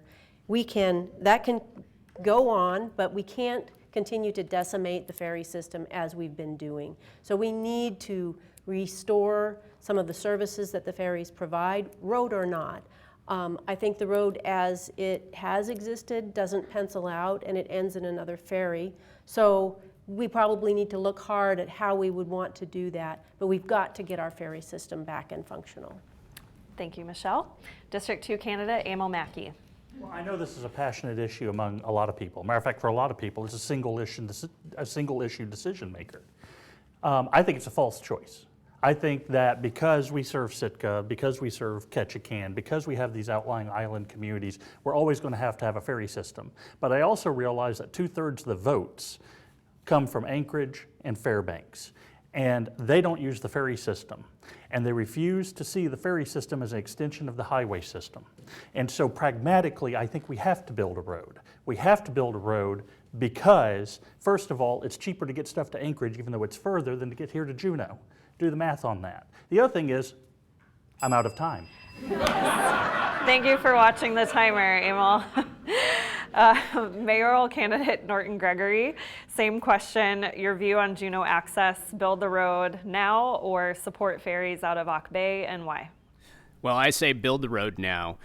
Juneau access has been a major issue in this community for over 50 years. It's building the road benefits the whole community. I think of recreational opportunities and being able to go out and explore the Yukon. I just came back from the Klondike, running the Klondike, and it was beautiful up there. I was up in Anchorage and Fairbanks and talking with folks that live up in that area, and they live in that area because they like to be on the road system. I sit on the Alaska Committee, which is a committee that works to connect Alaska with their capital city.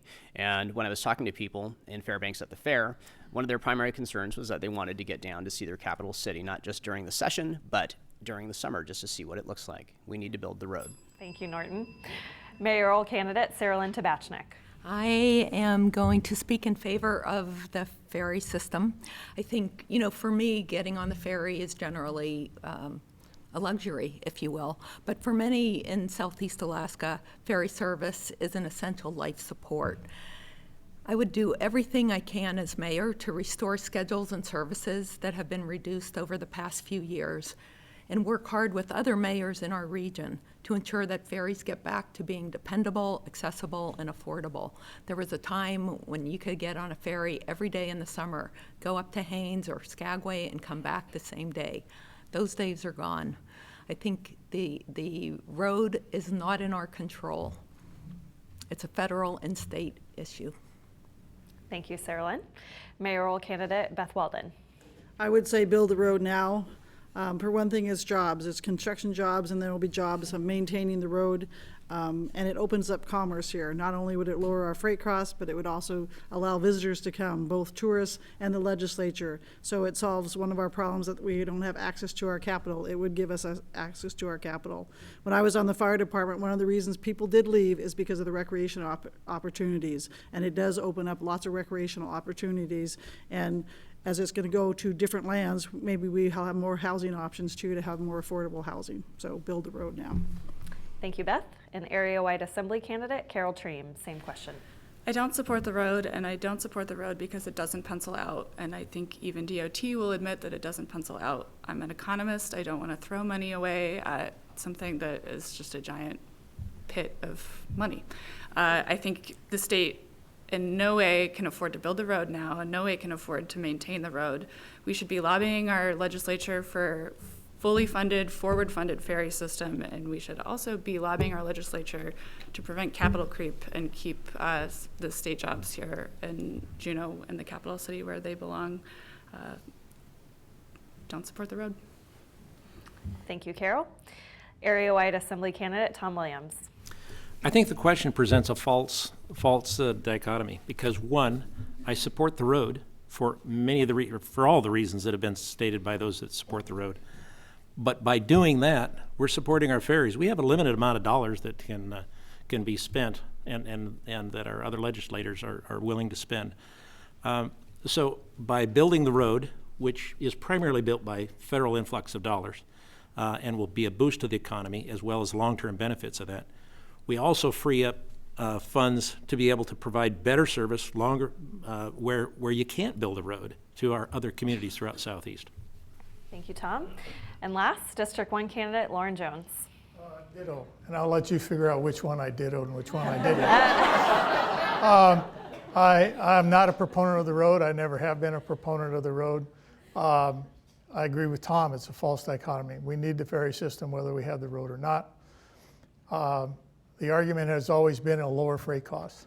If you can bring in 200 vans on a barge versus bringing 200 vans, one semi-truck at a time, from Seattle up the road to Skagway and then back down through the ferry onto a road into Juneau, you cannot convince me that that's cheaper. Thank you, Lauren.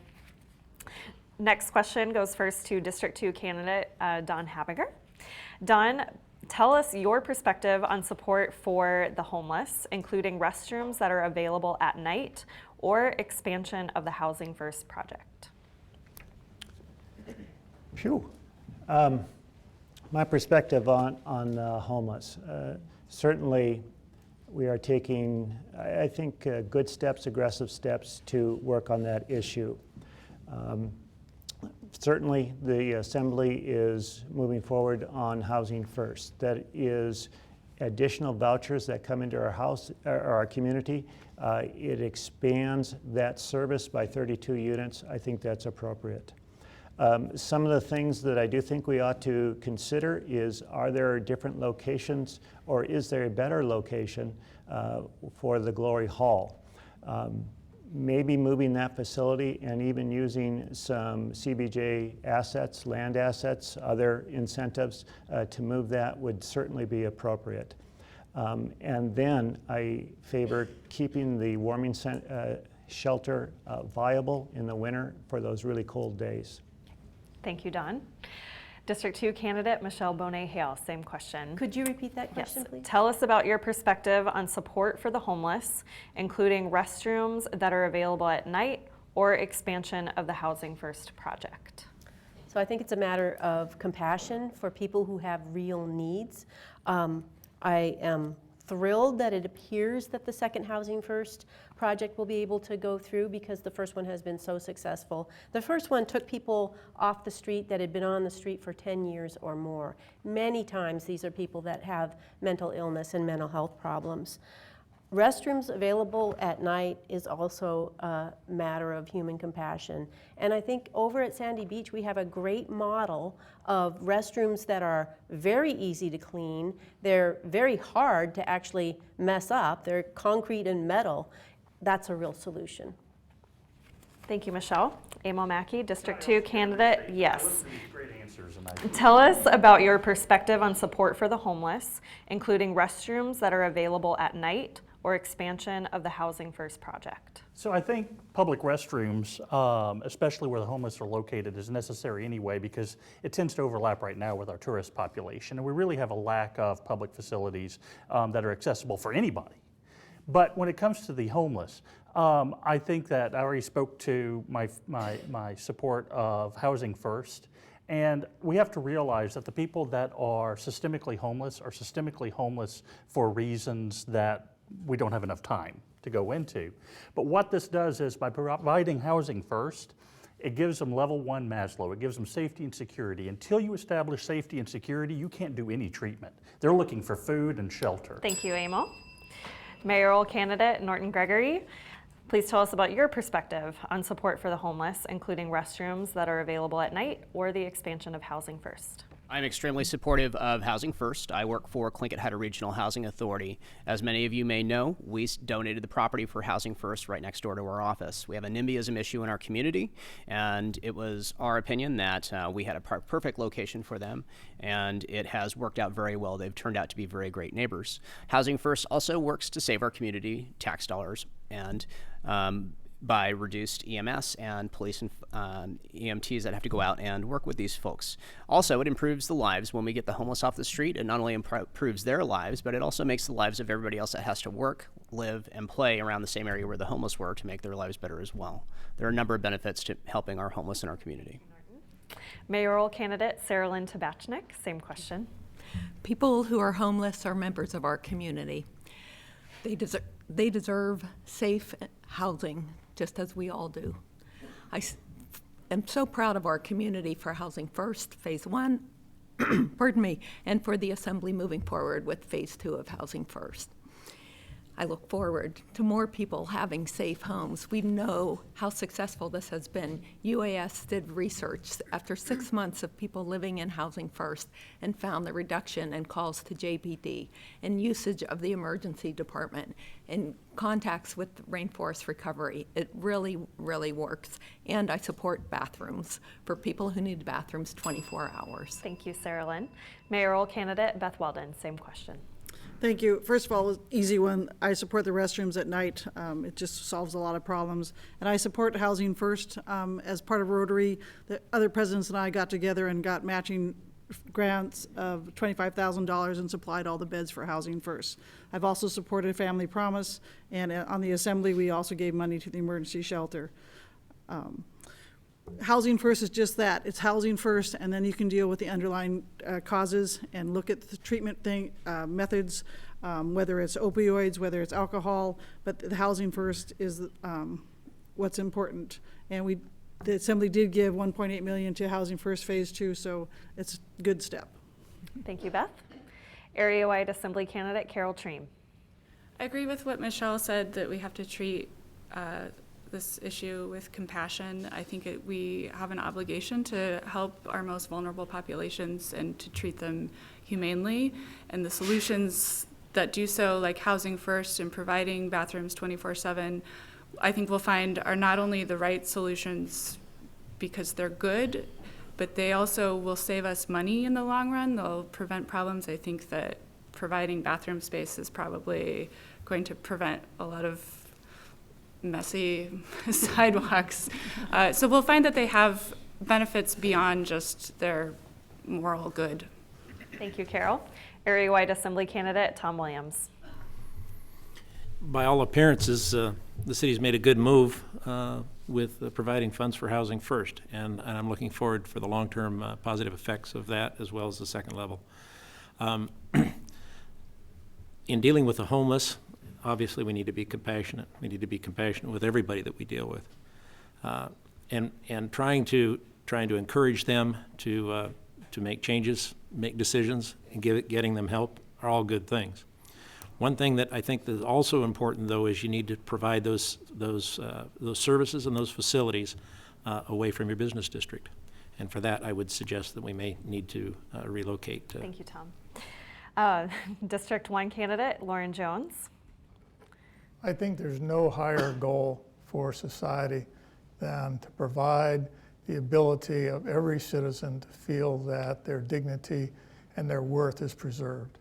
Whether that's bathrooms, whether that's hot showers, whether that's a meal, whether that's the dignity that we provide to everybody else, whether that's provided to the homeless, whether that's provided to our tourists, whether that's provided to the least of us, that's what we need to do. And so if the city needs to provide services that increase the dignity of the citizens of the city and borough, I think we need to work hard and fast on all of those issues.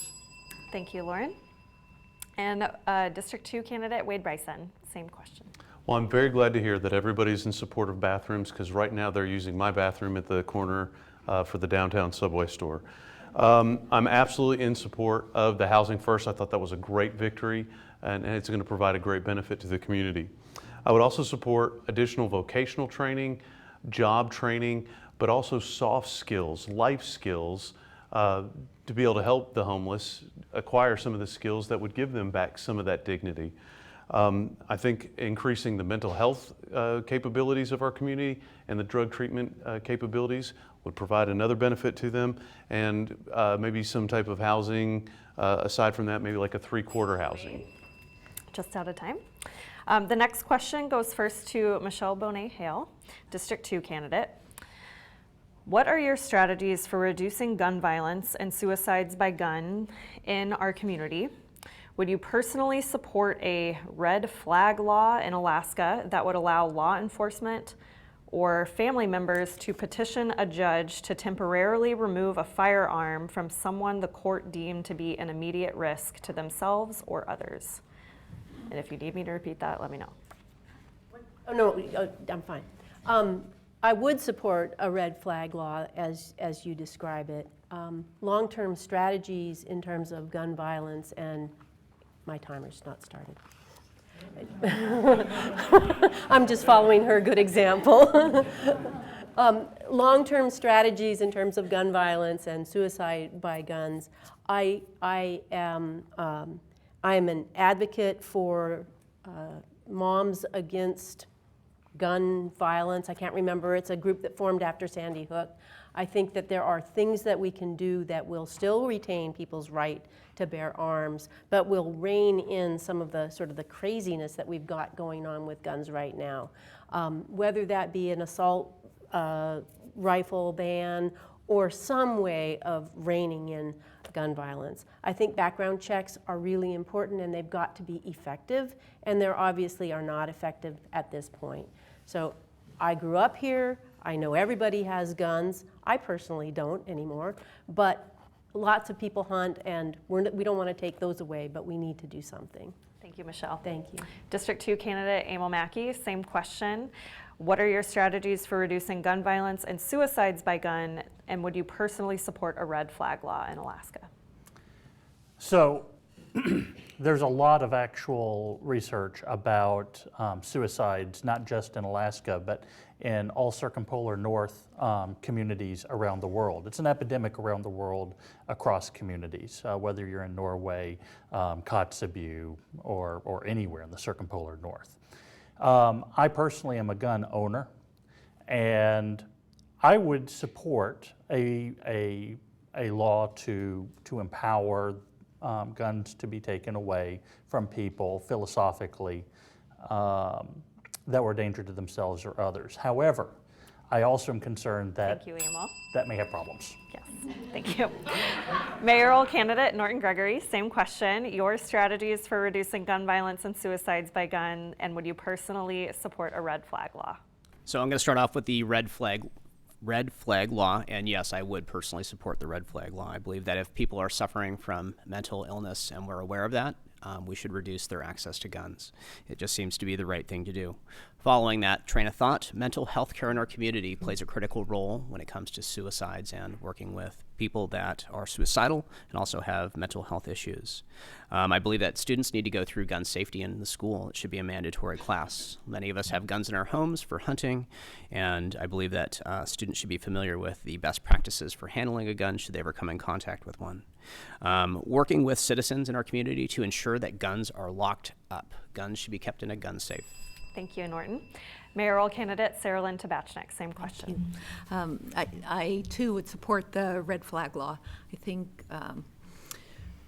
as has been stated, it can help save lives, and we need to help save lives. We also need to look at the root causes of why people are desperate to the point of committing suicide and what resources we can offer them. The Juneau Suicide Prevention Coalition, I think, does a great job of getting the word out, of talking about resources, of working within the community in partnerships to bring awareness and hopefully prevention to suicide and gun violence.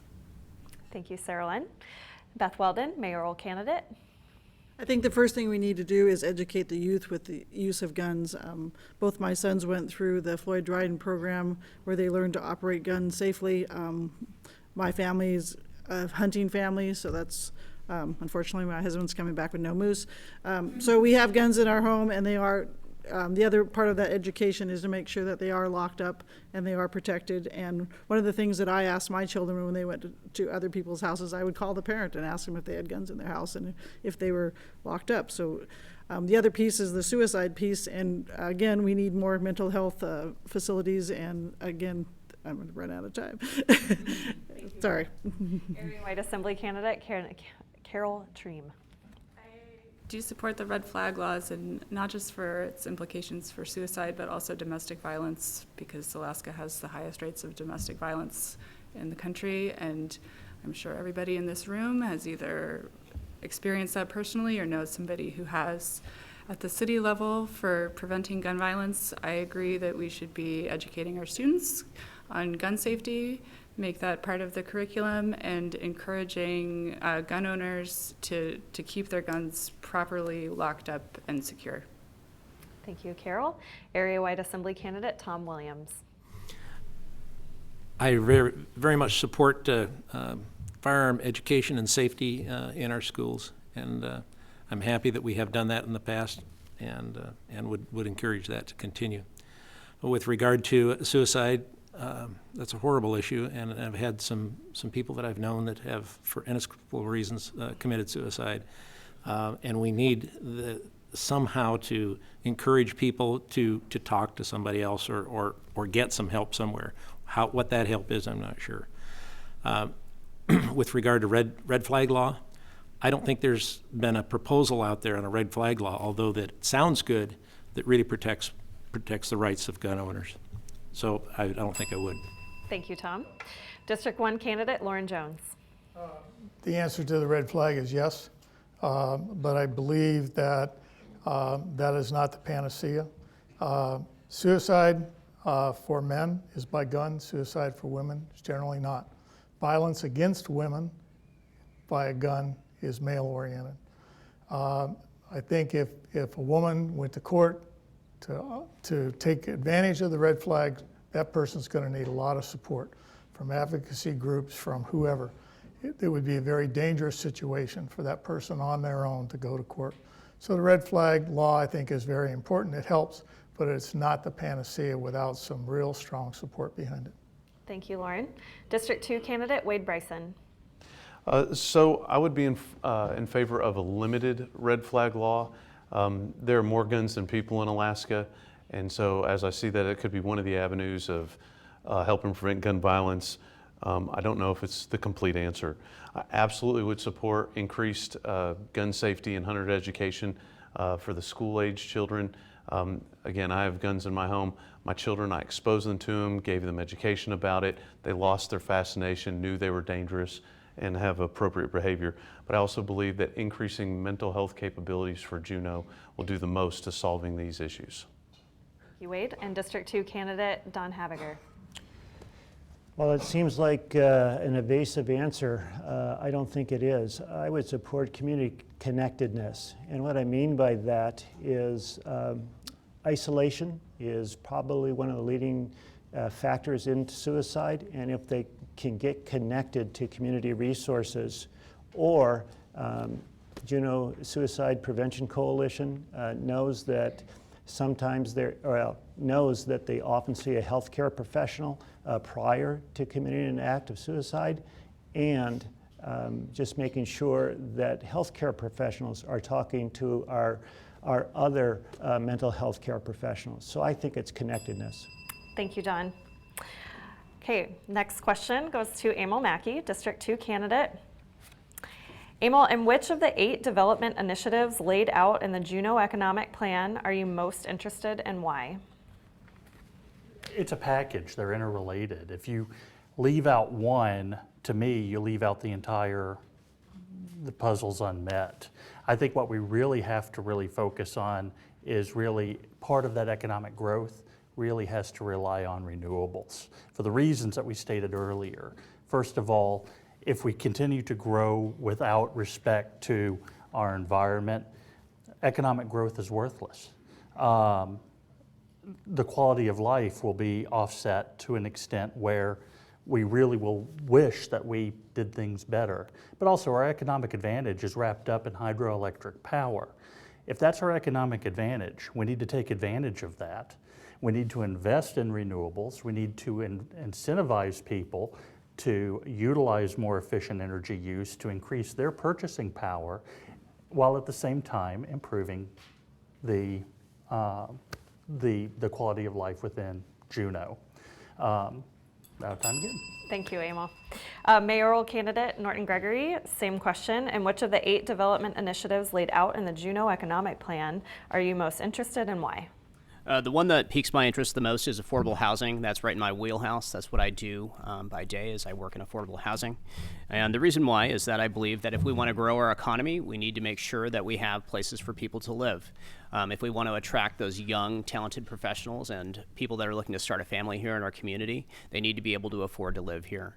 Over the last several years, we've seen our population decline. A lot of that comes down to affordability. People are finding that their dollar can go further in other places. I would like to see that trend reverse. I believe that we have the ability and the capacity to do so. We need to focus on that. And so that's why I choose affordable housing as the area of focus. Thank you, Norton. Mayoral candidate Sarah Lynn Tabachnik. Thank you. There are such great options to choose from: revitalizing downtown, affordable housing, enhancing essential infrastructure, building the senior economy, and more. And I am going to choose affordable housing. I think affordable housing and affordable childcare are critical to keeping and attracting families in Juneau and enhancing our economic viability as a community. They form a cornerstone from which we can grow our economy. It gives people the opportunity to live here, to stay here, to come here, and create new opportunities.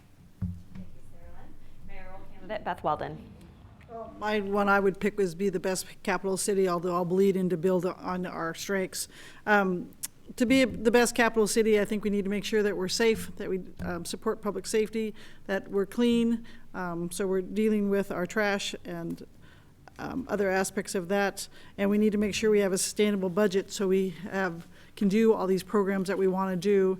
And the other thing we need to do is support our industries so we can get another revenue stream and add some of these projects that people are talking about. And something else that we can do is build on our arts and culture, be the capital of the Northwest. It's been between all the buildings we put up, sorry. Thank you, Beth. Area-wide Assembly candidate Carol Treem. So economic development is my day job, so I have experience in this. And at the state level, when we've picked our priorities, we've focused on how can we build on our strengths and kind of capitalize on the low-hanging fruit first. And in Juneau, I think our strengths, we've got some great industries. We are a government town and we are the capital city. We're a hub community for Southeast Alaska. Our visitor industry is strong, our recreation is strong. I think in terms of forward thinking, which is something I would like to focus on the Assembly, I'd like to see us focus on planning for how we're going to welcome the increase of cruise visitors that is just growing and growing every year, and how do we do that in a way that's consistent with our community's values. Thank you, Carol. Area-wide Assembly candidate Tom Williams. Economic development is something that the private sector primarily does. The best thing that we can do for economic development is to make sure that we're welcoming of that economic development. We can't put too many roadblocks in the way for things to happen. obviously there needs to be some protection so that we don't go Wild West, but at the same time, we can't on one hand say, well, you've got to do all these things, and which increases the cost, and then says, well, we've got a higher cost of living. We need to make sure that development and economic growth can happen under reasonable terms. Thank you, Tom. District 1 candidate, Lauren Jones. Downtown revitalization. If you don't have a vibrant downtown, your community has no core. Secondly, downtown in Juneau is the place that 1.3 million tourists will see first.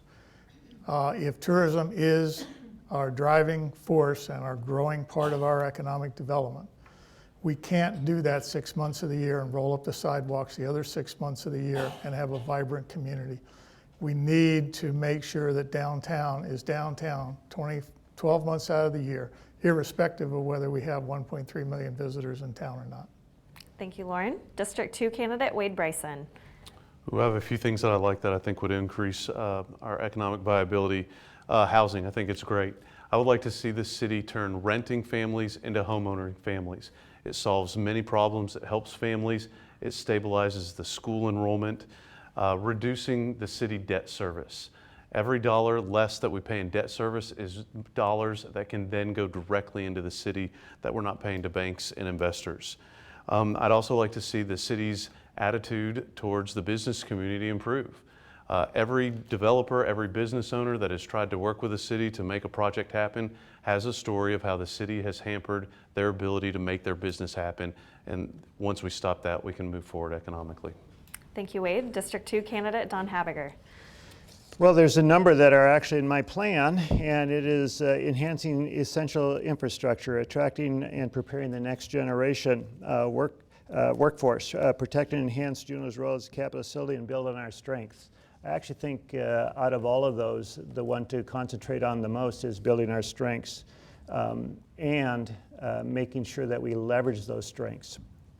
Built a number of executive teams to manage change in organizations, and you always pair your strengths, whether it's government, whether it's private sector, nonprofit sector is a strength in our community, making sure they have the advantages they need to succeed. Thank you, Don. And District 2 candidate, Michelle Bonet-Hale. I have to say I'm glad I wasn't the first one with this question because I don't have that memorized. I think affordable housing is critical. We've long had a housing shortage in Juneau. We have a housing action plan. We now have someone who is responsible at the city for implementing that housing action plan. That plan says that Juneau has had a stuck market, and it's been stuck for a very long time, and it's not going to just get unstuck by the private industry getting it free market's not going to unstick it. It needs city intervention. We have a grant program now to help build mother-in-law apartments. That's one great step. Thank you, Michelle. Thank you. And we have one last question tonight, so everybody has a chance to respond first.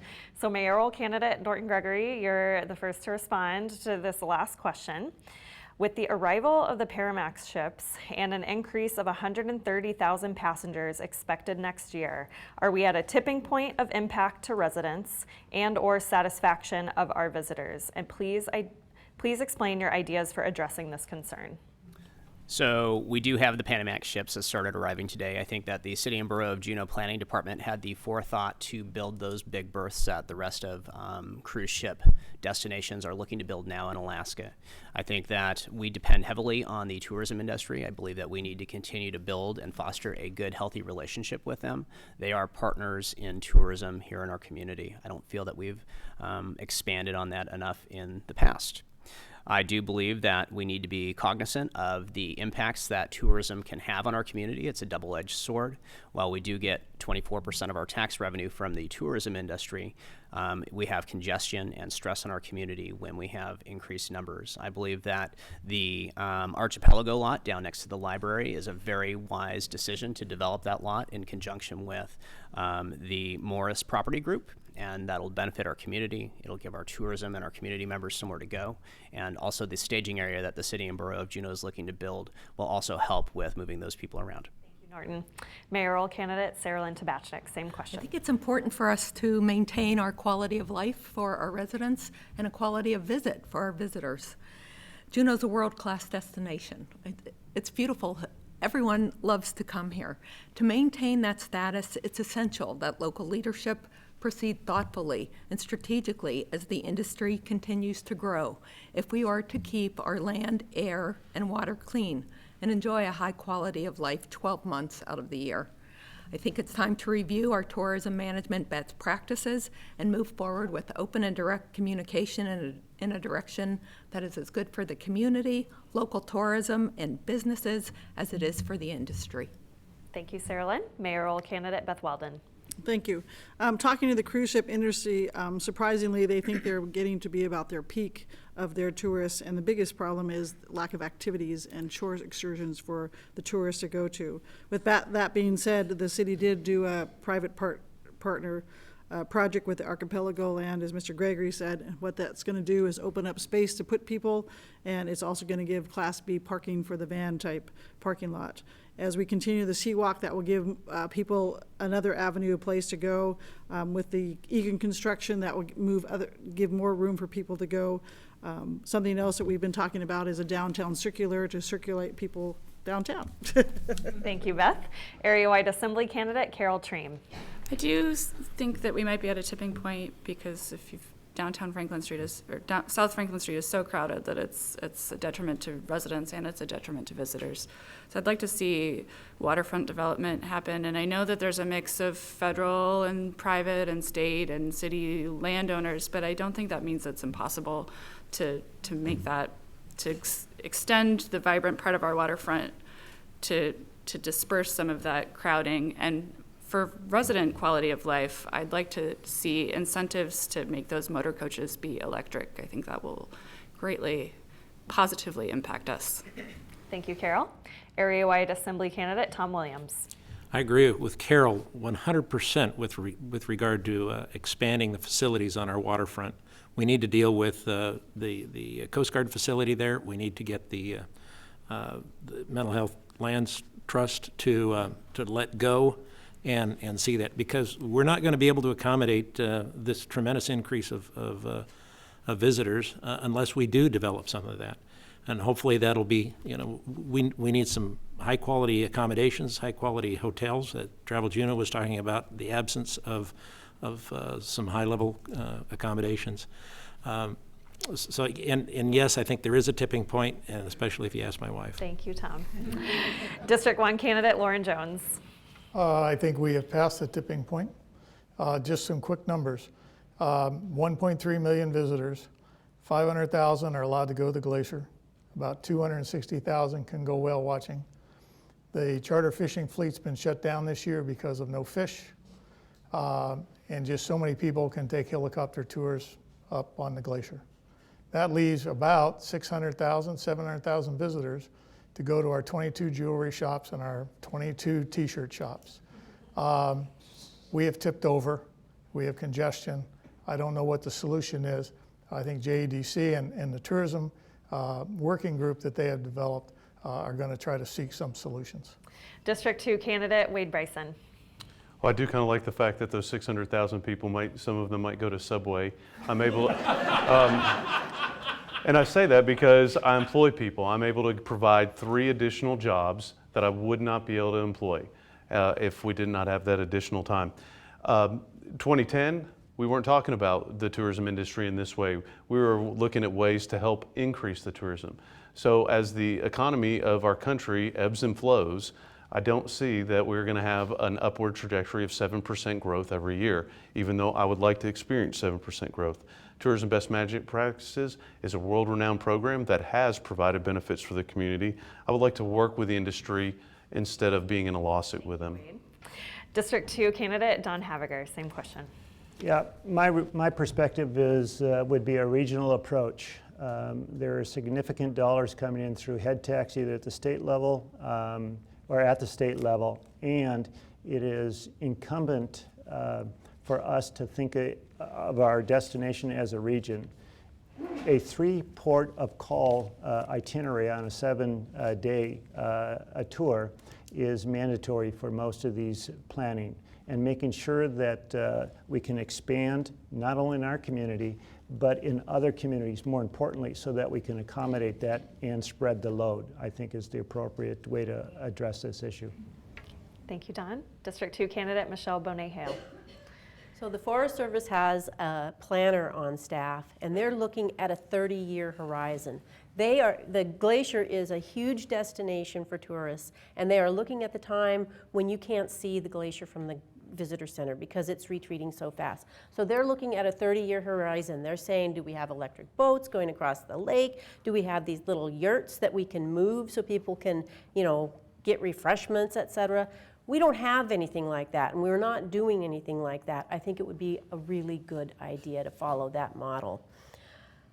I've worked a lot with the cruise line agencies in my past job, and I look forward to working with them in the future. Thank you, Michelle. And District 2 candidate Emil Mackey. So first of all, let me just acknowledge that having too many visitors spending too much money is a nice problem to have sometimes. That being said, it does come with a downside. This was kind of an issue also that Mayor Fisk was talking about when we were campaigning together in 2015. And I think the circulator is something we're going to have to look seriously at. But I think if we do the circulator, we also have to take a look at developing that waterfront, as Tom said. We've had plans in 2002 that I know of. We've had another plan that was proposed today. And we have to spread these people out and be able to accommodate them and really maximize their opportunities within the market to maximize their value and their happiness here and our revenue. We are over time. We're going to start closing statements with the video from Garrett Schoenberger, then we'll go in reverse order and I'll call upon you. For all of those in the audience and watching on live stream, thank you for taking the time to participate in this forum. I'd also like to thank all of the candidates that are here for their time and effort and willingness to be part of this process. My experience of bringing groups with different ideas together is something I will contribute to the Assembly. I find it gratifying. I come from a family of educators. My mother was a teacher, my father a principal in Juneau for a long time. They actually both continue to be in the education field. I happen to be a business owner with an entrepreneurial spirit. We can draw from both sides. In order to accomplish goals, we need to work together. I believe my background and experience provide a great platform for bridging the gap between people and working together to find solutions. I graduated from JDHS and, like a lot of us, headed off to college. I built my career outside of Alaska and now I'm back. I moved back to Juneau because this is the place I've always called home and this is the place I want to be. Juneau schools, teachers, coaches, and the community have shaped my values and interests and contributed to making me the man I am today. I care deeply about Juneau and want to give back to the community that gave so much to me. Juneau's future is very bright, but that future won't make itself. We all have to do our part, and I'm ready to do mine. I will engage with you, I will listen to you, and I will give everything I have to this important job. I'm asking for your vote to help make Juneau a healthy, safe, and prosperous community for this generation and the next. Thank you. District 2 candidate Emil Mackey, in 30 seconds, please start with your closing statement. First of all, thank you. And I think we're very, very lucky to have some very talented choices. But I think I just want to close with this. Some things we didn't talk about today was actually support of public education. I will always vote to fund to the cap. Second of all, early childhood. I support Juneau Best Starts. Lastly, I think that it's also very, very important to realize that we have a very large and growing deferred maintenance issue within this city. The school district right now is facing a new roof on Riverbend. District 2 candidate Michelle Bonet-Hale. So I love Juneau, and as I said earlier, it makes me very sad when my friends leave after spending their career here. one of the things that I want to do is I want to make Juneau so good that it hurts them too much to leave, and so they feel they have to stay here. I've lived most of my life here. It's time, I think, for me to give back, and I would love to serve you on the Assembly. Thank you, Michelle. District 2 candidate Don Habiger. I think I'd like to thank you, first of all, for maybe enduring this time. I don't know about you, but my chair is awfully hard. But beyond that, I care about Juneau very much like Michelle, and I really do care about the welfare, success, and safety of my family, my friends, my neighbors, including those I haven't met yet, i.e. our community. And I would be honored to serve you as a member of the Assembly. Thank you, Don. District 2 candidate Wade Bryson. I wanted you to remember one last thing about me. This is the one time in a politician or a candidate's career where they can ask for as much money as possible with a straight face and be okay with it. And instead, I chose not to. I did not accept a single campaign contribution this entire campaign. I figured out what the small budget it would take to run for Assembly. I saw that my budget was matched up with that. I have a small budget and I'm sticking to it. And I would like to let you know that that's how I'm going to behave while I'm on the Assembly. Vote for Wade on October 2nd. Thank you, Wade. District 1 candidate Lauren Jones. Vote. The candidates before you, sitting at this table, that all the candidates that have knocked on your doors have done their work. It is now your time. You need to study the issues. You need to compare the answers to your values. You got to turn that into a vote. You have to go vote. You have to take 10 people with you to vote. If you can get 100 people to go with you to vote, the thing you have to do, your job now, is to vote. We've done ours. You got to do yours. Thank you. Thank you, Lauren. Area-wide Assembly candidate Tom Williams. I would be happy to serve on the Assembly and bring my financial skills. But in saying that, not everything comes down to dollar and cents, and I realize that. And I've got management skills that deal with it. Not everything comes down to dollars and cents, but it's a critical underlying element of what we want to do. The important things that we want to do cost money typically. The decisions that we make have an impact on our cost of living.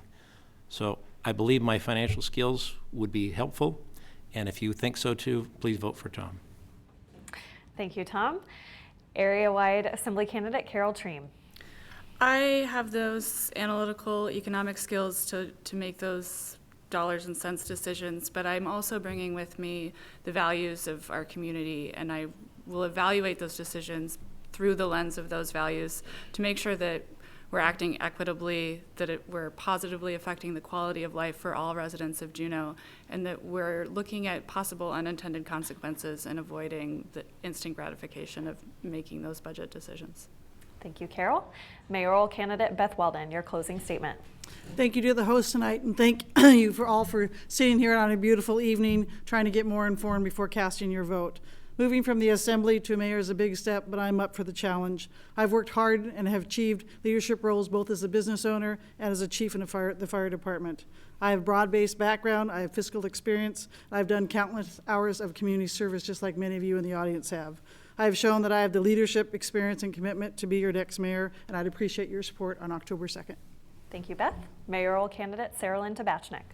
I'm asking for your vote on October 2nd, and in doing so, I envision a capital city that offers strong educational opportunities from pre-K to post-secondary, that welcomes entrepreneurs and innovation in a diverse economy, that opens new lines of communication with Alaska Native leaders, that values and supports a quality of life where people of all ages, across all cultures and lifestyle, enjoy rich, fulfilling, and secure lives.